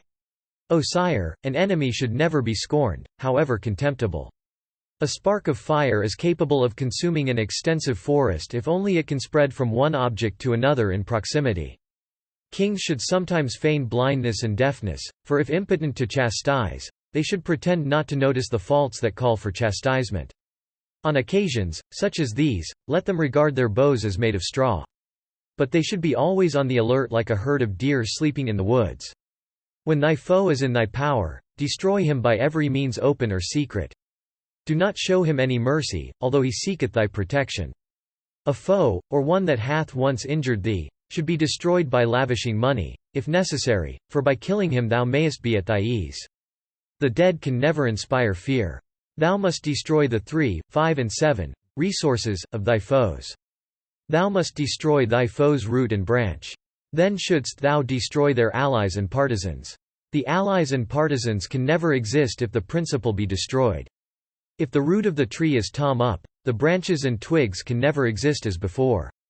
Carefully concealing thy own means and ends, thou shouldst always watch thy foes, always seeking their flaws. Thou shouldst, O king, rule thy kingdom, always anxiously watching thy foes. By maintaining the perpetual fire by sacrifices, by brown cloths, by matted locks, and by hides of animals for thy bedding, shouldst thou at first gain the confidence of thy foes, and when thou hast gained it thou shouldst then spring upon them like a wolf. For it hath been said that in the acquisition of wealth even the garb of holiness might be employed as a hooked staff to bend down a branch in order to pluck the fruits that are ripe. The method followed in the plucking of fruits should be the method in destroying foes, for thou shouldst proceed on the principle of selection. Bear thy foe upon thy shoulders till the time cometh when thou canst throw him down, breaking him into pieces like an earthen pot thrown down with violence upon a stony surface. The foe must never be let off even though he addresseth thee most piteously. No pity shouldst thou show him but slay him at once. By the arts of conciliation or the expenditure of money should the foe be slain. By creating disunion amongst his allies, or by the employment of force, indeed by every means in thy power shouldst thou destroy thy foe. Dhritarashtra said, Tell me truly how a foe can be destroyed by the arts of conciliation or the expenditure of money, or by producing disunion or by the employment of force. Kanika replied, Listen, O monarch, to the history of a jackal dwelling in days of yore in the forest and fully acquainted with the science of politics. There was a wise jackal, mindful of his own interests, who lived in the company of 4 friends, viz. A tiger, a mouse, a wolf, and a mongoose. One day they saw in the woods a strong deer, the leader of a herd, whom, however, they could not seize for his fleetness and strength. They thereupon called a council for consultation. The jackal, opening the proceeding, said, O tiger, thou hast made many an effort to seize this deer, but all in vain simply because this deer is young, fleet and very intelligent. Let now the mouse go and eat into its feet when it lieth asleep. And when this is done, let the tiger approach and seize it. Then shall we all, with great pleasure, feast on it. Hearing these words of the jackal, they all set to work very cautiously as he directed. And the mouse ate into the feet of the deer and the tiger killed it as anticipated. And beholding the body of the deer lying motionless on the ground, the jackal said unto his companions, Blessed be ye. Go and perform your ablutions. In the meantime I will look after the deer. Hearing what the jackal said, they all went into a stream. And the jackal waited there, deeply meditating upon what he should do. The tiger, endued with great strength, returned first of all to the spot after having performed his ablutions. And he saw the jackal there plunged in meditation. The tiger said, Why art thou so sorrowful, O wise one? Thou art the foremost of all intelligent beings. Let us enjoy ourselves today by feasting on this carcass. The jackal said, Hear, O mighty armed one, what the mouse hath said. He hath even said, Oh, fie on the strength of the king of the beasts. This deer hath been slain by me. By might of my arm he will today gratify his hunger. When he hath boasted in such a language, I, for my part, do not wish to touch this food. The tiger replied, If, indeed, the mouse hath said so, my sense is now awakened. I shall, from this day, slay with the might of my own arms creatures ranging the forest and then feast on their flesh. Having said this, the tiger went away. And after the tiger had left the spot, the mouse came. And seeing the mouse come, the jackal addressed him and said, Blessed be thou, O mouse, but listen to what the mongoose hath said. He hath even said, The carcass of this deer is poison, the tiger having touched it with his claws. I will not eat of it. On the other hand, if thou, O jackal, permittest it, I will even slay the mouse and feast on him. Hearing this, the mouse became alarmed and quickly entered his hole. And after the mouse had gone, the wolf, O king, came there having performed his ablutions. And seeing the wolf come, the jackal said unto him, The king of the beasts hath been angry with thee. Evil is certain to overtake thee. He is expected here with his wife. Do as thou pleasest. Thus was the wolf also, fond of animal flesh, got rid of by the jackal. And the wolf fled, contracting his body into the smallest dimensions. It was then that the mongoose came. And, O king, the jackal, seeing him come, said, By the might of my arm have I defeated the others who have already fled. Fight with me first and then eat of this flesh as you please. The mongoose replied, When, indeed, the tiger, the wolf, and the intelligent mouse have all been defeated by thee, heroes as they are, thou seemest to be a greater hero still. I do not desire to fight with thee. Saying this, the mongoose also went away. Kanika continued, When they all had thus left the place, the jackal, well pleased with the success of his policy, alone ate up that flesh. If kings always act in this way, they can be happy. Thus should the timid by exciting their fears, the courageous by the arts of conciliation, the covetous by gift of wealth, and equals and inferiors by exhibition of prowess be brought under thy sway. Besides all this, O king, that I have said, listen now to something else that I say. Kanika continued, If thy son, friend, brother, father, or even the spiritual preceptor, anyone becometh thy foe, thou shouldst, if desirous of prosperity, slay him without scruples. By curses and incantations, by gift of wealth, by poison, or by deception, the foe should be slain. He should never be neglected from disdain. If both the parties be equal and success uncertain, then he that acteth with diligence groweth in prosperity. If the spiritual preceptor himself be vain, ignorant of what should be done and what left undone, and vicious in his ways, even he should be chastised. If thou art angry, show thyself as if thou art not so, speaking even then with a smile on thy lips. Never reprove anyone with indications of anger in thy speech. And O Bharata, speak soft words before thou smitest and even while thou art smiting. After the smiting is over, pity the victim, and grieve for him, and even shed tears. Comforting thy foe by conciliation, by gift of wealth, and smooth behavior, thou must smite him when he walketh not aright. Thou shouldst equally smile the heinous offender who liveth by the practice of virtue, for the garb of virtue simply covereth his offences like black clouds covering the mountains. Thou shouldst burn the house of that person whom thou punishest with death. And thou shouldst never permit beggars and atheists and thieves to dwell in thy kingdom. By a sudden sally or pitched battle, by poison or by corrupting his allies, by gift of wealth, by any means in thy power, thou shouldst destroy thy foe. Thou mayest act with the greatest cruelty. Thou shouldst make thy teeth sharp to give a fatal bite. And thou should ever smite so effectually that thy foe may not again raise his head. Thou shouldst ever stand in fear of even one from whom there is no fear, not to speak of him from whom there is such. For if the first be ever powerful, he may destroy thee to the root, for thy unpreparedness. Thou shouldst never trust the faithless, nor trust too much those that are faithful, for if those in whom thou confidest prove thy foes, thou art certain to be annihilated. After testing their faithfulness, thou shouldst employ spies in thy own kingdom and in the kingdoms of others. Thy spies in foreign kingdoms should be apt deceivers and persons in the garb of ascetics. Thy spies should be placed in gardens, places of amusement, temples and other holy places, drinking halls, streets, and with the 18 tirthas, viz. The minister, the chief priest, the heir presumptive, the commander-in-chief, the gatekeepers of the court, persons in the inner apartments, the jailer, the chief surveyor, the head of the treasury, the general executant of orders, the chief of the town police, the chief architect, the chief justice, the president of the council, the chief of the punitive department, the commander of the fort, the chief of the arsenal, the chief of the frontier guards, and the keeper of the forests, and in places of sacrifice, near wells, on mountains and in rivers, in forests, and in all places where people congregate. In speech thou shouldst ever be humble, but let thy heart be ever sharp as razor. And when thou art engaged in doing even a very cruel and terrible act, thou shouldst talk with smiles on thy lips. If desirous of prosperity, thou shouldst adopt all arts, humility, oath, conciliation. Worshipping the feet of others by lowering thy head, inspiring hope, and the like. And, a person conversant with the rules of policy is like a tree decked with flowers but bearing no fruit. Or, if bearing fruit, these must be at a great height not easily attainable from the ground.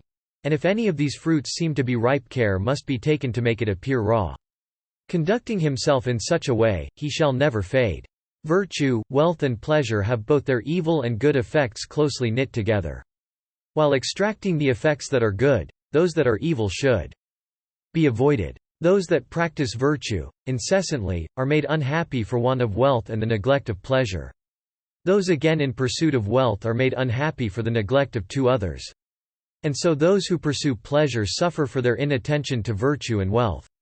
Therefore, thou shouldst pursue virtue, wealth and pleasure, in such a way that thou mayest not have to suffer therefrom. With humiliation and attention, without jealousy and solicitous of accomplishing thy purpose, shouldst thou, in all sincerity, consult with the Brahmanas.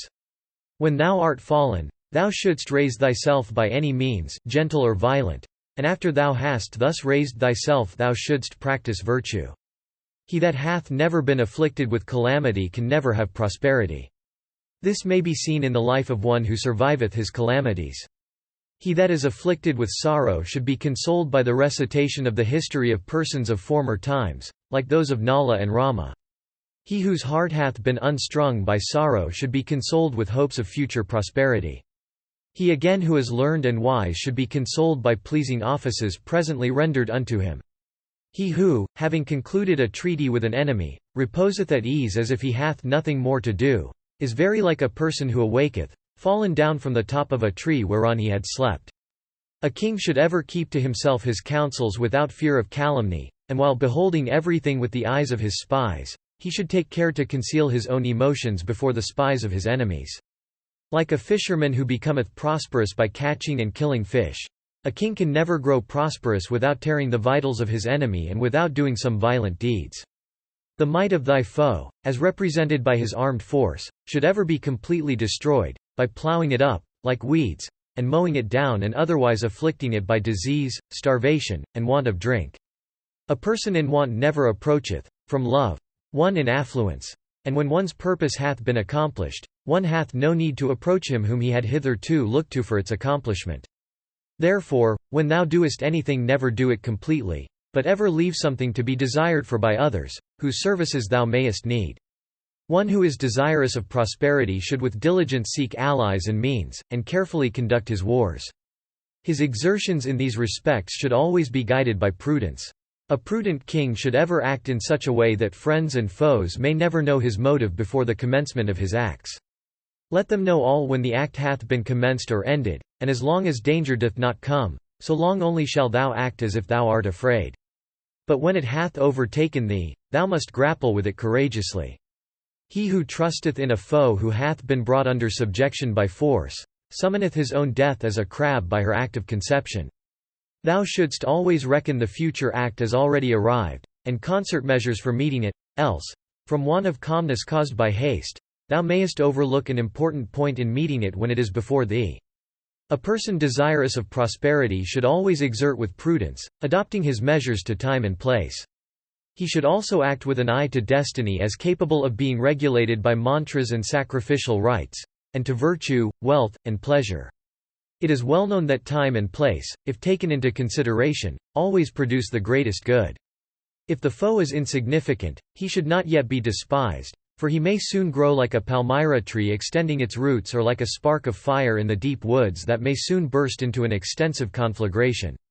As a little fire gradually fed with faggots soon becometh capable of consuming even the biggest blocks, so the person who increaseth his power by making alliances and friendships soon becometh capable of subjugating even the most formidable foe.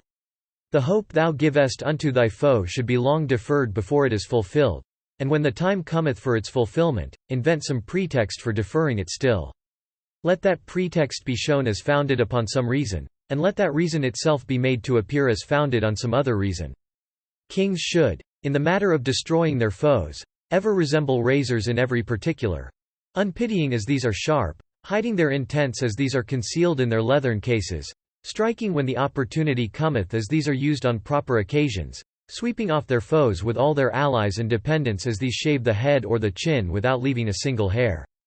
O supporter of the dignity of the Kurus, bearing thyself towards the Pandavas and others also as policy dictateth, act in such a way that thou mayest not have to grieve in future. Well do I know that thou art endued with every blessing, and possessed of every mark of good fortune. Therefore, O king, protect thyself from the sons of Pandu. O king, the sons of Pandu are stronger than their cousins, thy sons. Therefore, O chastiser of foes, I tell thee plainly what thou shouldst do. Listen to it, O king, with thy children, and having listened to it, exert yourselves, to do the needful. O king, act in such a way that there may not be any fear for thee from the Pandavas. Indeed, adopt such measures consonant with the science of policy that thou mayest not have to grieve in the future. Vaisampayana continued, having delivered himself thus Kanika returned to his abode, while the Kuru king Dhritarashtra became pensive and melancholy. Jatchagriya Parva. Adiparva section 143. Vaisampayana said, Then the son of Suvala, Sakuni, king Duryodhana, Dusasana and Kama, in consultation with one another, formed an evil conspiracy. With the sanction of Dhritarashtra, the king of the Kurus, they resolved to burn to death Kunti and her 5 sons. But that wise Vidura, capable of reading the heart by external signs, ascertained the intention of these wicked persons by observing their countenances alone.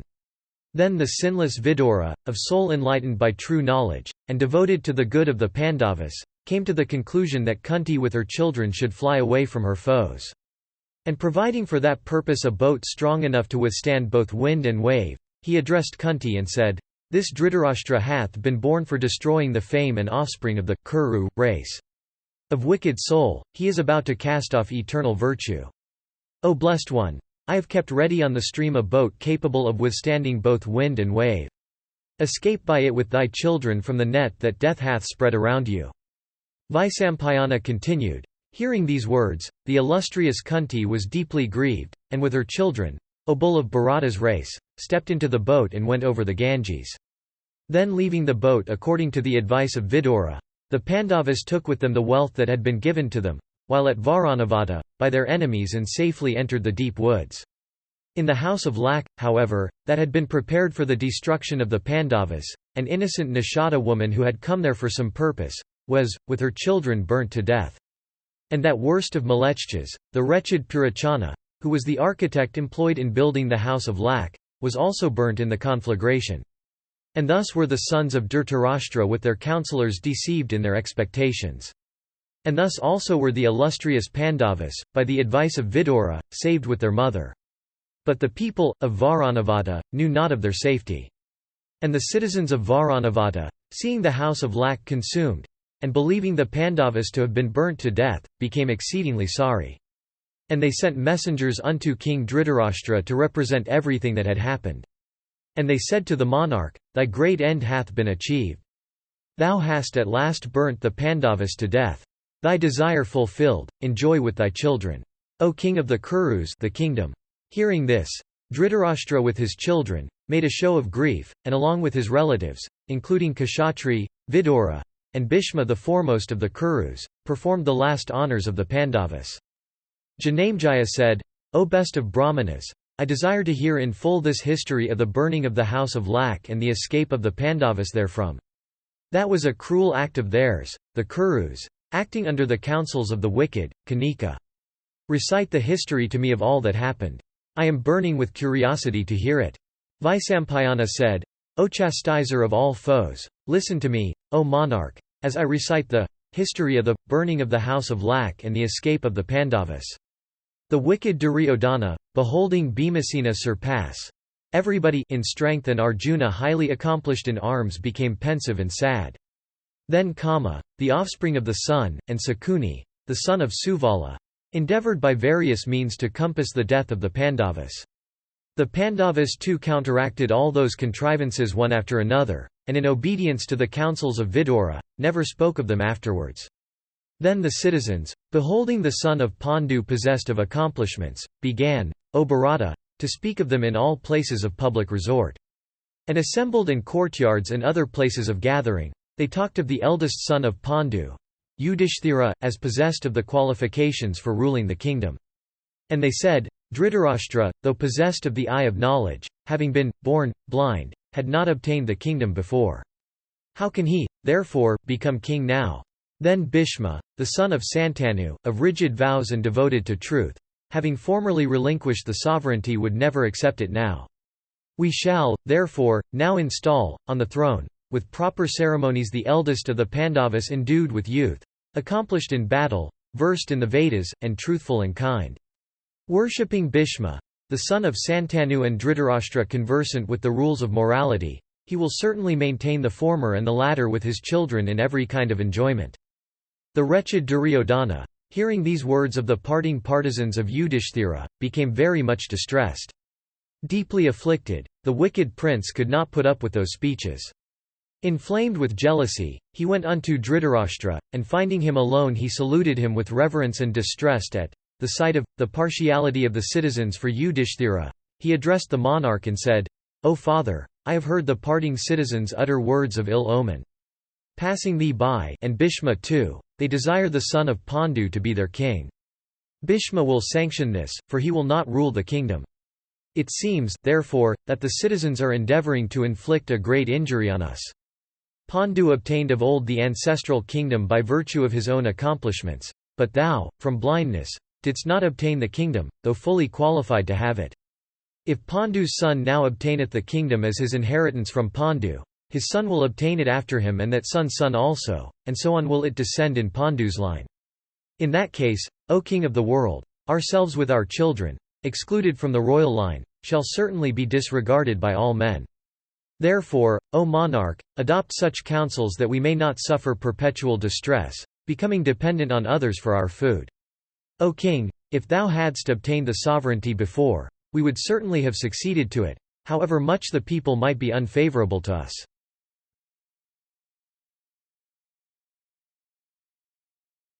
Adiparva Section 144. Vaisampayana continued. King Dhritarashtra, whose knowledge only was his eyes, on hearing these words of his son and recollecting everything that Kanika had said unto him, became afflicted with sorrow, and his mind also thereupon began to waver. Then Duryodhana and Kama, and Sakuni, the son of Suvala, and Dusasana as their fourth, held a consultation together. Prince Duryodhana said unto Dhritarashtra, Send, O father, by some clever contrivance, the Pandavas to the town of Varanavata. We shall then have no fear of them.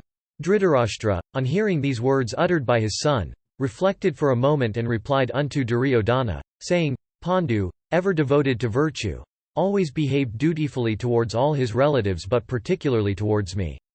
He cared very little for the enjoyments of the world, but devotedly gave everything unto me, even the kingdom. His son is as much devoted to virtue as he, and is possessed of every accomplishment. Of worldwide fame, he is again the favorite of the people. He is possessed of allies. How can we by force exile him from his ancestral kingdom? The councillors and soldiers, of the state, and their sons and grandsons have all been cherished and maintained by Pandu. Thus benefited of old by Pandu, shall not, O child, the citizen slay us with all our friends and relatives now on account of Yudhishthira? Duryodhana replied, What thou sayest, O father, is perfectly true. But in view of the evil that is looming on the future as regards thyself, if we conciliate the people with wealth and honours, they would assuredly side with us for these proofs of our power.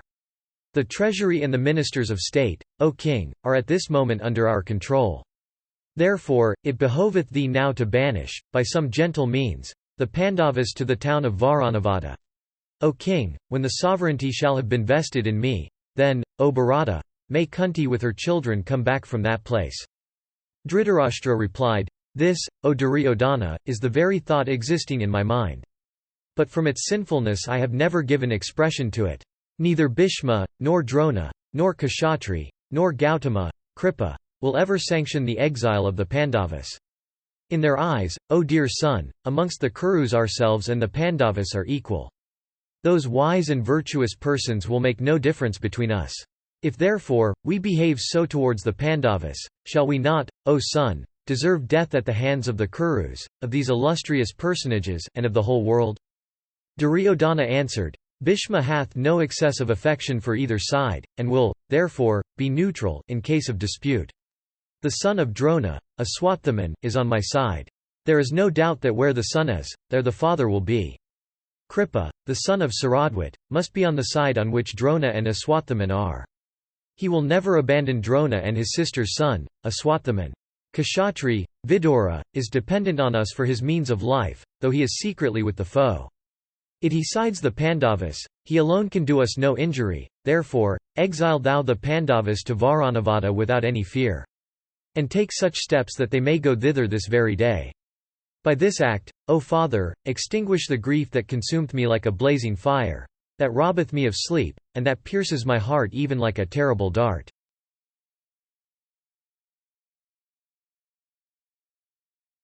Adiparva section 145. Vaisampayana said, Then Prince Duryodhana, along with his brothers, began to gradually win over the people to his side by grants of wealth and honours. Meanwhile, some clever counsellors, instructed by Dhritarashtra, one day began to describe, in court, the town of Varanavada as a charming place. And they said, The festival of Pasupati, Shiva, hath commenced in the town of Varanavada. The concourse of people is great and the procession is the most delightful of all ever witnessed on earth. Decked with every ornament, it charmed the hearts of all spectators. Thus did those counsellors, instructed by Dhritarashtra, speak of Varanavada, and whilst they were so speaking, the Pandavas, O king, felt the desire of going to that delightful town. And when the king, Dhritarashtra, ascertained that the curiosity of the Pandavas had been awakened, the son of Ambika addressed them, saying, These men of mine often speak of Varanavada as the most delightful town in the world. If therefore, ye children, ye desire to witness that festival, go to Varanavada with your followers and friends and enjoy yourselves there like the celestials. And give ye away pearls and gems unto the Brahmanas and the musicians, that may be assembled there. And sporting there for some time as ye please like the resplendent celestials and enjoying as much pleasure as ye like, return ye to Hastinapura again. Vaisampayana continued. Yudhishthira, fully understanding the motives of Dhritarashtra and considering that he himself was weak and friendless, replied unto the king, saying, So be it. Then addressing Bhishma, the son of Santanu, the wise Vidura, Drona, Valhika, the Kaurava, Somadatta, Kripa, Aswathaman, Vyurasravas, and the other counsellors, and Brahmanas and ascetics, and the priests and the citizens, and the illustrious Gandhari, he said slowly and humbly, With our friends and followers we go to the delightful and populous town of Varanavada at the command of Dhritarashtra. Cheerfully give us your benediction so that acquiring prosperity, therewith we may not be touched by sin. Thus addressed by the eldest of Pandu's sons, the Kaurava chiefs all cheerfully pronounced blessings on them, saying, Ye sons of Pandu, let all the elements bless you along your way and let not the slightest evil befall you. The Pandavas, having performed propitiatory rites for obtaining their share of the kingdom, and finishing their preparations, set out for Varanavada. Adiparva section 146. Vaisampayana said, The wicked Duryodhana became very pleased when the king, O Bharata, had said so unto Pandavas. And, O bull of Bharata's race, Duryodhana, then, summoning his counsellor, Purachana in private, took hold of his right hand and said, O Purachana, this world, so full of wealth, is mine. But it is thine equally with me. It behoveth thee, therefore, to protect it. I have no more trustworthy counsellor than thee with whom to consult. Therefore, O sire, keep my counsel and exterminate my foes by a clever device. Oh, do as I bid thee. The Pandavas have, by Dhritarashtra, been sent to Varanavada, where they will, at Dhritarashtra's command, enjoy themselves during the festivities. Do that by which thou mayest this very day reach Varanavada in a car drawn by swift mules. Repairing thither, cause thou to be erected a quadrangular palace in the neighbourhood of the arsenal, rich in the materials and furniture, and guard thou the mansion well, with prying eyes.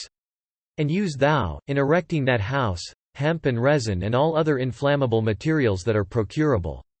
And mixing a little earth with clarified butter and oil and fat and a large quantity of lac, make thou a plaster for lining the walls, and scatter thou all around that house hemp and oil and clarified butter and lac and wood in such a way that the Pandavas, or any others, may not, even with scrutiny behold them there or conclude the house to be an inflammable one.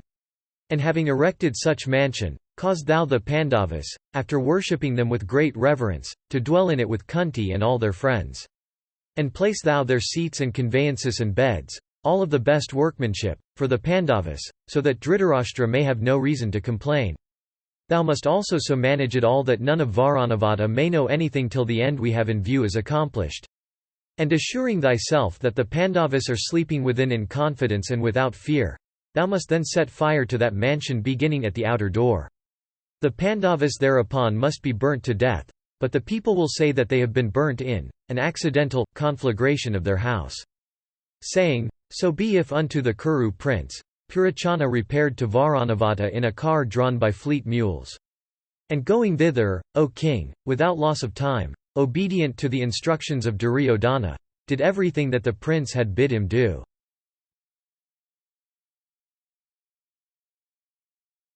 Adiparva section 147. Vaisampayana said, meanwhile the Pandavas got into their cars, yoking thereto some fine horses endued with the speed of wind.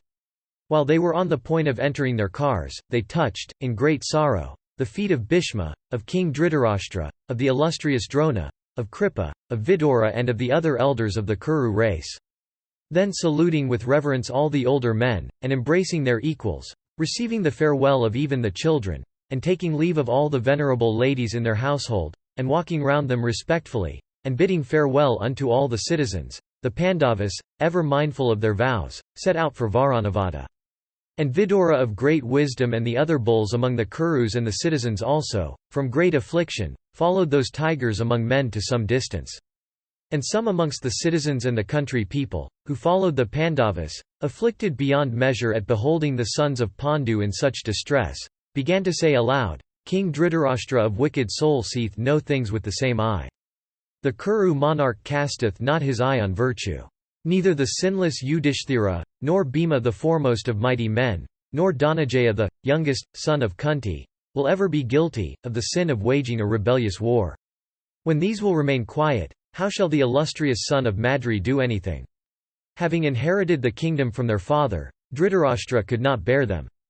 How is that Bhishma who suffers the exile of the Pandavas to that wretched place, sanctions this act of great injustice? Vichitravirya, the son of Santanu, and the royal sage Pandu of Kura's race both cherished us of old with fatherly care. But now that Pandu, that tiger among men, hath ascended to heaven, Dhritarashtra cannot bear with these princes his children. We who do not sanction this exile shall all go, leaving this excellent town and our own homes, where Yudhishthira will go. Unto those distressed citizens talking in this way, the virtuous Yudhishthira, himself afflicted with sorrow, reflecting for a few moments said, the king is our father, worthy of regard, our spiritual guide, and our superior. To carry out with unsuspicious hearts whatever he biddeth, is indeed, our duty.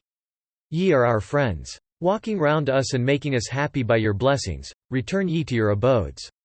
When the time cometh for anything to be done for us by you, then, indeed, accomplish all that is agreeable and beneficial to us. Thus addressed, the citizens walked round the Pandavas and blessed them with their blessings and returned to their respective abodes. And after the citizens had ceased following the Pandavas, Vidura, conversant with all the dictates of morality, desirous of awakening the eldest of the Pandavas to a sense of his dangers, addressed him in these words. The learned Vidura, conversant with the jargon of the Mlechchas, addressed the learned Yudhishthira, who also was conversant with the same jargon, in the words of the Mlechcha tongue, so as to be unintelligible to all except Yudhishthira. He said, he that knoweth the schemes his foes contrive in accordance with the dictates of political science, should, knowing them, act in such a way as to avoid all danger. He that knoweth that there are sharp weapons capable of cutting the body though not made of steel, and understandeth also the means of warding them off, can never be injured by foes.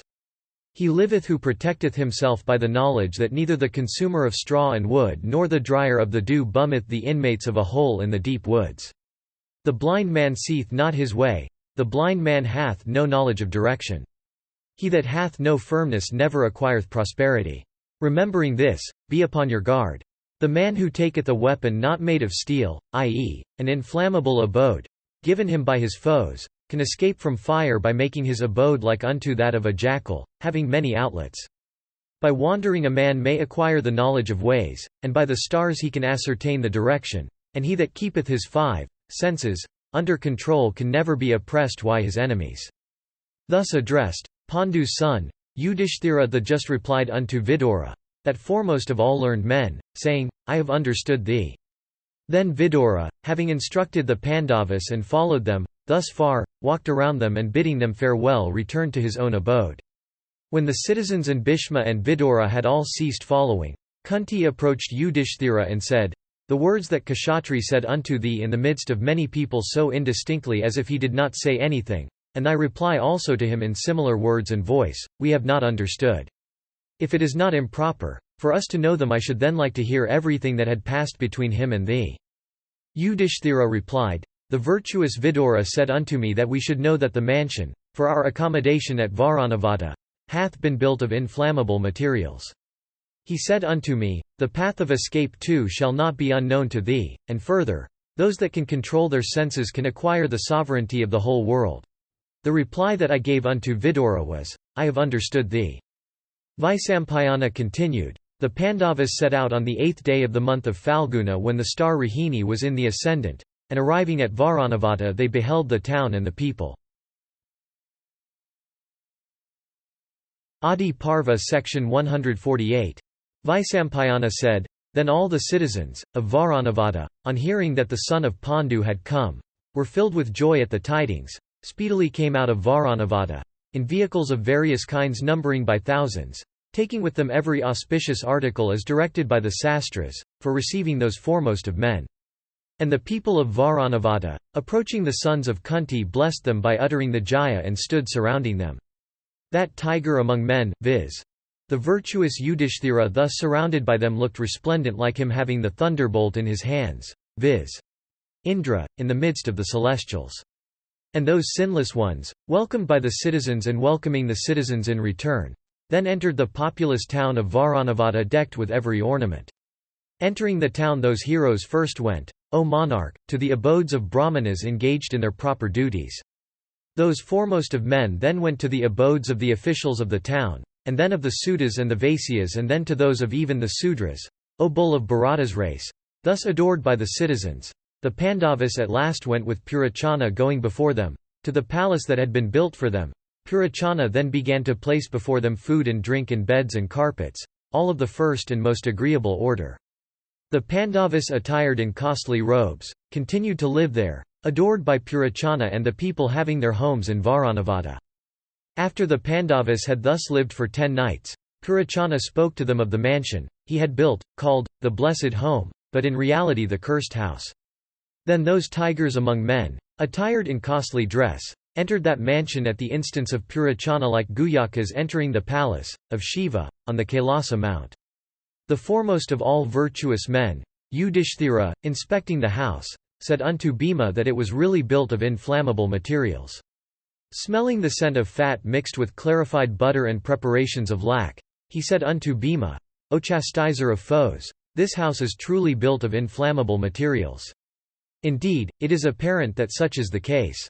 The enemy, it is evident, by the aid of trusted artists well skilled in the construction of houses, have finally built this mansion, after procuring hemp, resin, heath, straw, and bamboos, all soaked in clarified butter.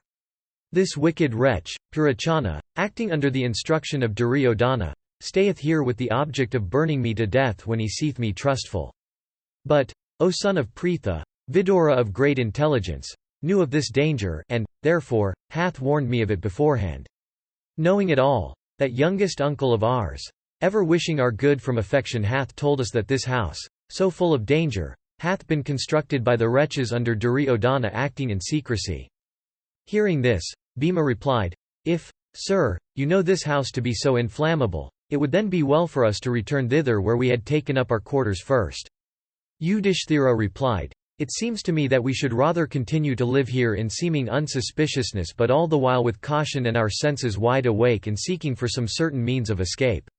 If Purachana findeth from our countenances that we have fathomed designs, acting with haste he may suddenly burn us to death. Indeed, Purachana careth little for obloquy or sin. The wretch stayeth here acting under the instruction of Duryodhana. If we are burnt to death, will our grandfather Bhishma be angry? Why will he, by showing his wrath, make the Kauravas angry with him? Or, perhaps, our grandfather Bhishma and the other bull of Kuru's race, regarding indignation at such a sinful act to be virtuous, may become wrathful. If however, from fear of being burnt, we fly from here, Duryodhana, ambitious of sovereignty, will certainly compass our death by means of spies. While we have no rank and power, Duryodhana hath both. While we have no friends and allies, Duryodhana hath both. while we are without wealth, Duryodhana hath at his command a full treasury. Will he not, therefore, certainly destroy us by adopting adequate means? Let us, therefore, by deceiving this wretch, Purachana, and that other wretch Duryodhana, pass our days, disguising ourselves at times. Let us also lead a hunting life, wandering over the earth. We shall then, if we have to escape our enemies, be familiar with all paths. We shall also, this very day, cause a subterranean passage to be dug in our chamber in great secrecy. If we act in this way, concealing what we do from all, fire shall never be able to consume us. We shall live here, actively doing everything for our safety but with such privacy that neither Purachana nor any of the citizens of Varanavada may know what we are after.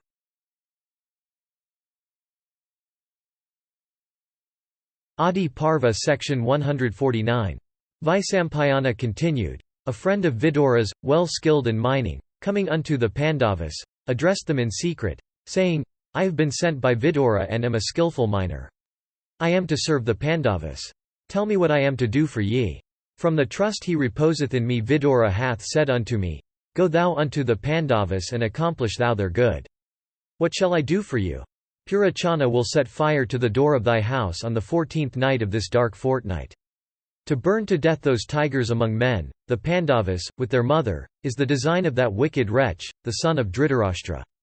O son of Pandu! Vidura also told thee something in the Malechcha tongue to which thou also didst reply in same language. I state these particulars as my credentials. Hearing these words, Yudhishthira, the truthful son of Kunti replied, O amiable one! I now know thee as a dear and trusted friend of Vidura, true and ever devoted to him. There is nothing that the learned Vidura doth not know. As his, so ours art thou. Make no difference between him and us. We are as much thine as his. Oh, protect us as the learned Vidura ever protecteth us. I know that this house, so inflammable, hath been contrived for me by Purachana at the command of Dhritarashtra's son.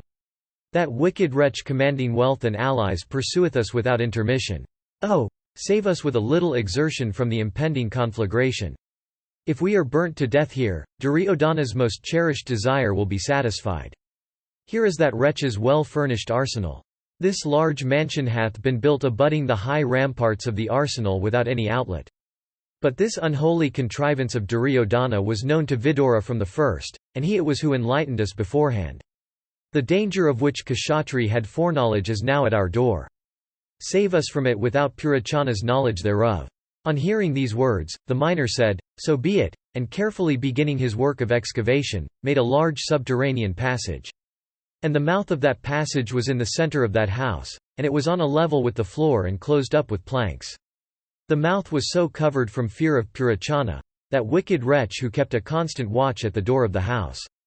The Pandavas used to sleep within their chambers with arms ready for use, while, during the day, they went a-hunting from forest to forest.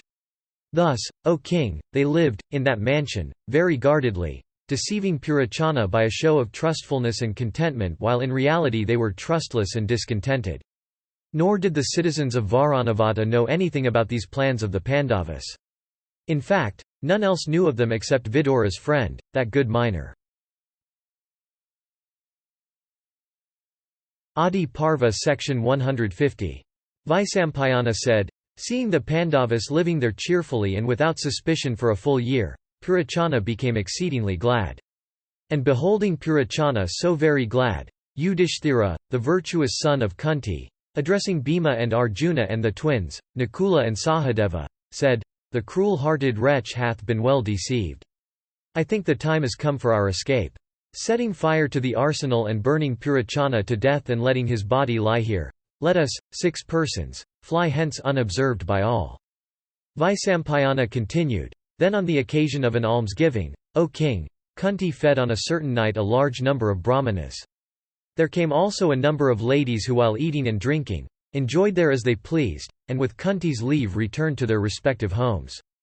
Desirous of obtaining food, there came, as though impelled by fate, to that feast, in course of her wanderings, a Nishada woman, the mother of 5 children, accompanied by all her sons. O king, she and her children, intoxicated with the wine they drank, became incapable. Deprived of consciousness and more dead than alive, she with all her sons lay down in that mansion to sleep. Then when all the inmates of the house lay down to sleep, there began to blow a violent wind in the night. Bhima then set fire to the house just where Purachana was sleeping. Then the son of Pandu set fire to the door of that house of lac. Then he set fire to the mansion in several parts all around. Then when the sons of Pandu were satisfied that the house had caught fire in several parts, those chastisers of foes with their mother entered the subterranean passage without losing any time. Then the heat and the roar of the fire became intense and awakened the townspeople. Beholding the house in flames, the citizens with sorrowful faces began to say, "The wretch, Purachana, of wicked soul, had under the instruction of Duryodhana built his house for the destruction of his employer's relatives. He indeed hath set fire to it. Oh, fie on Dhritarashtra's heart which is so partial. He hath burnt to death, as if he were their foe, the sinless heirs of Pandu. Oh, the sinful and wicked-souled, Purachana, who hath burnt those best of men, the innocent and unsuspicious princes, hath himself been burnt to death as fate would have it." Vaisampayana continued, "The citizens of Varanavada thus bewailed the fate of the Pandavas, and waited there for the whole night surrounding that house. The Pandavas, however, accompanied by their mother coming out of the subterranean passage, fled in haste unnoticed. But those chastisers of foes, for sleepiness and fear, could not with their mother proceed in haste. But, O monarch, Bhimasena, endued with terrible prowess and swiftness of motion, took upon his body all his brothers and mother and began to push through the darkness.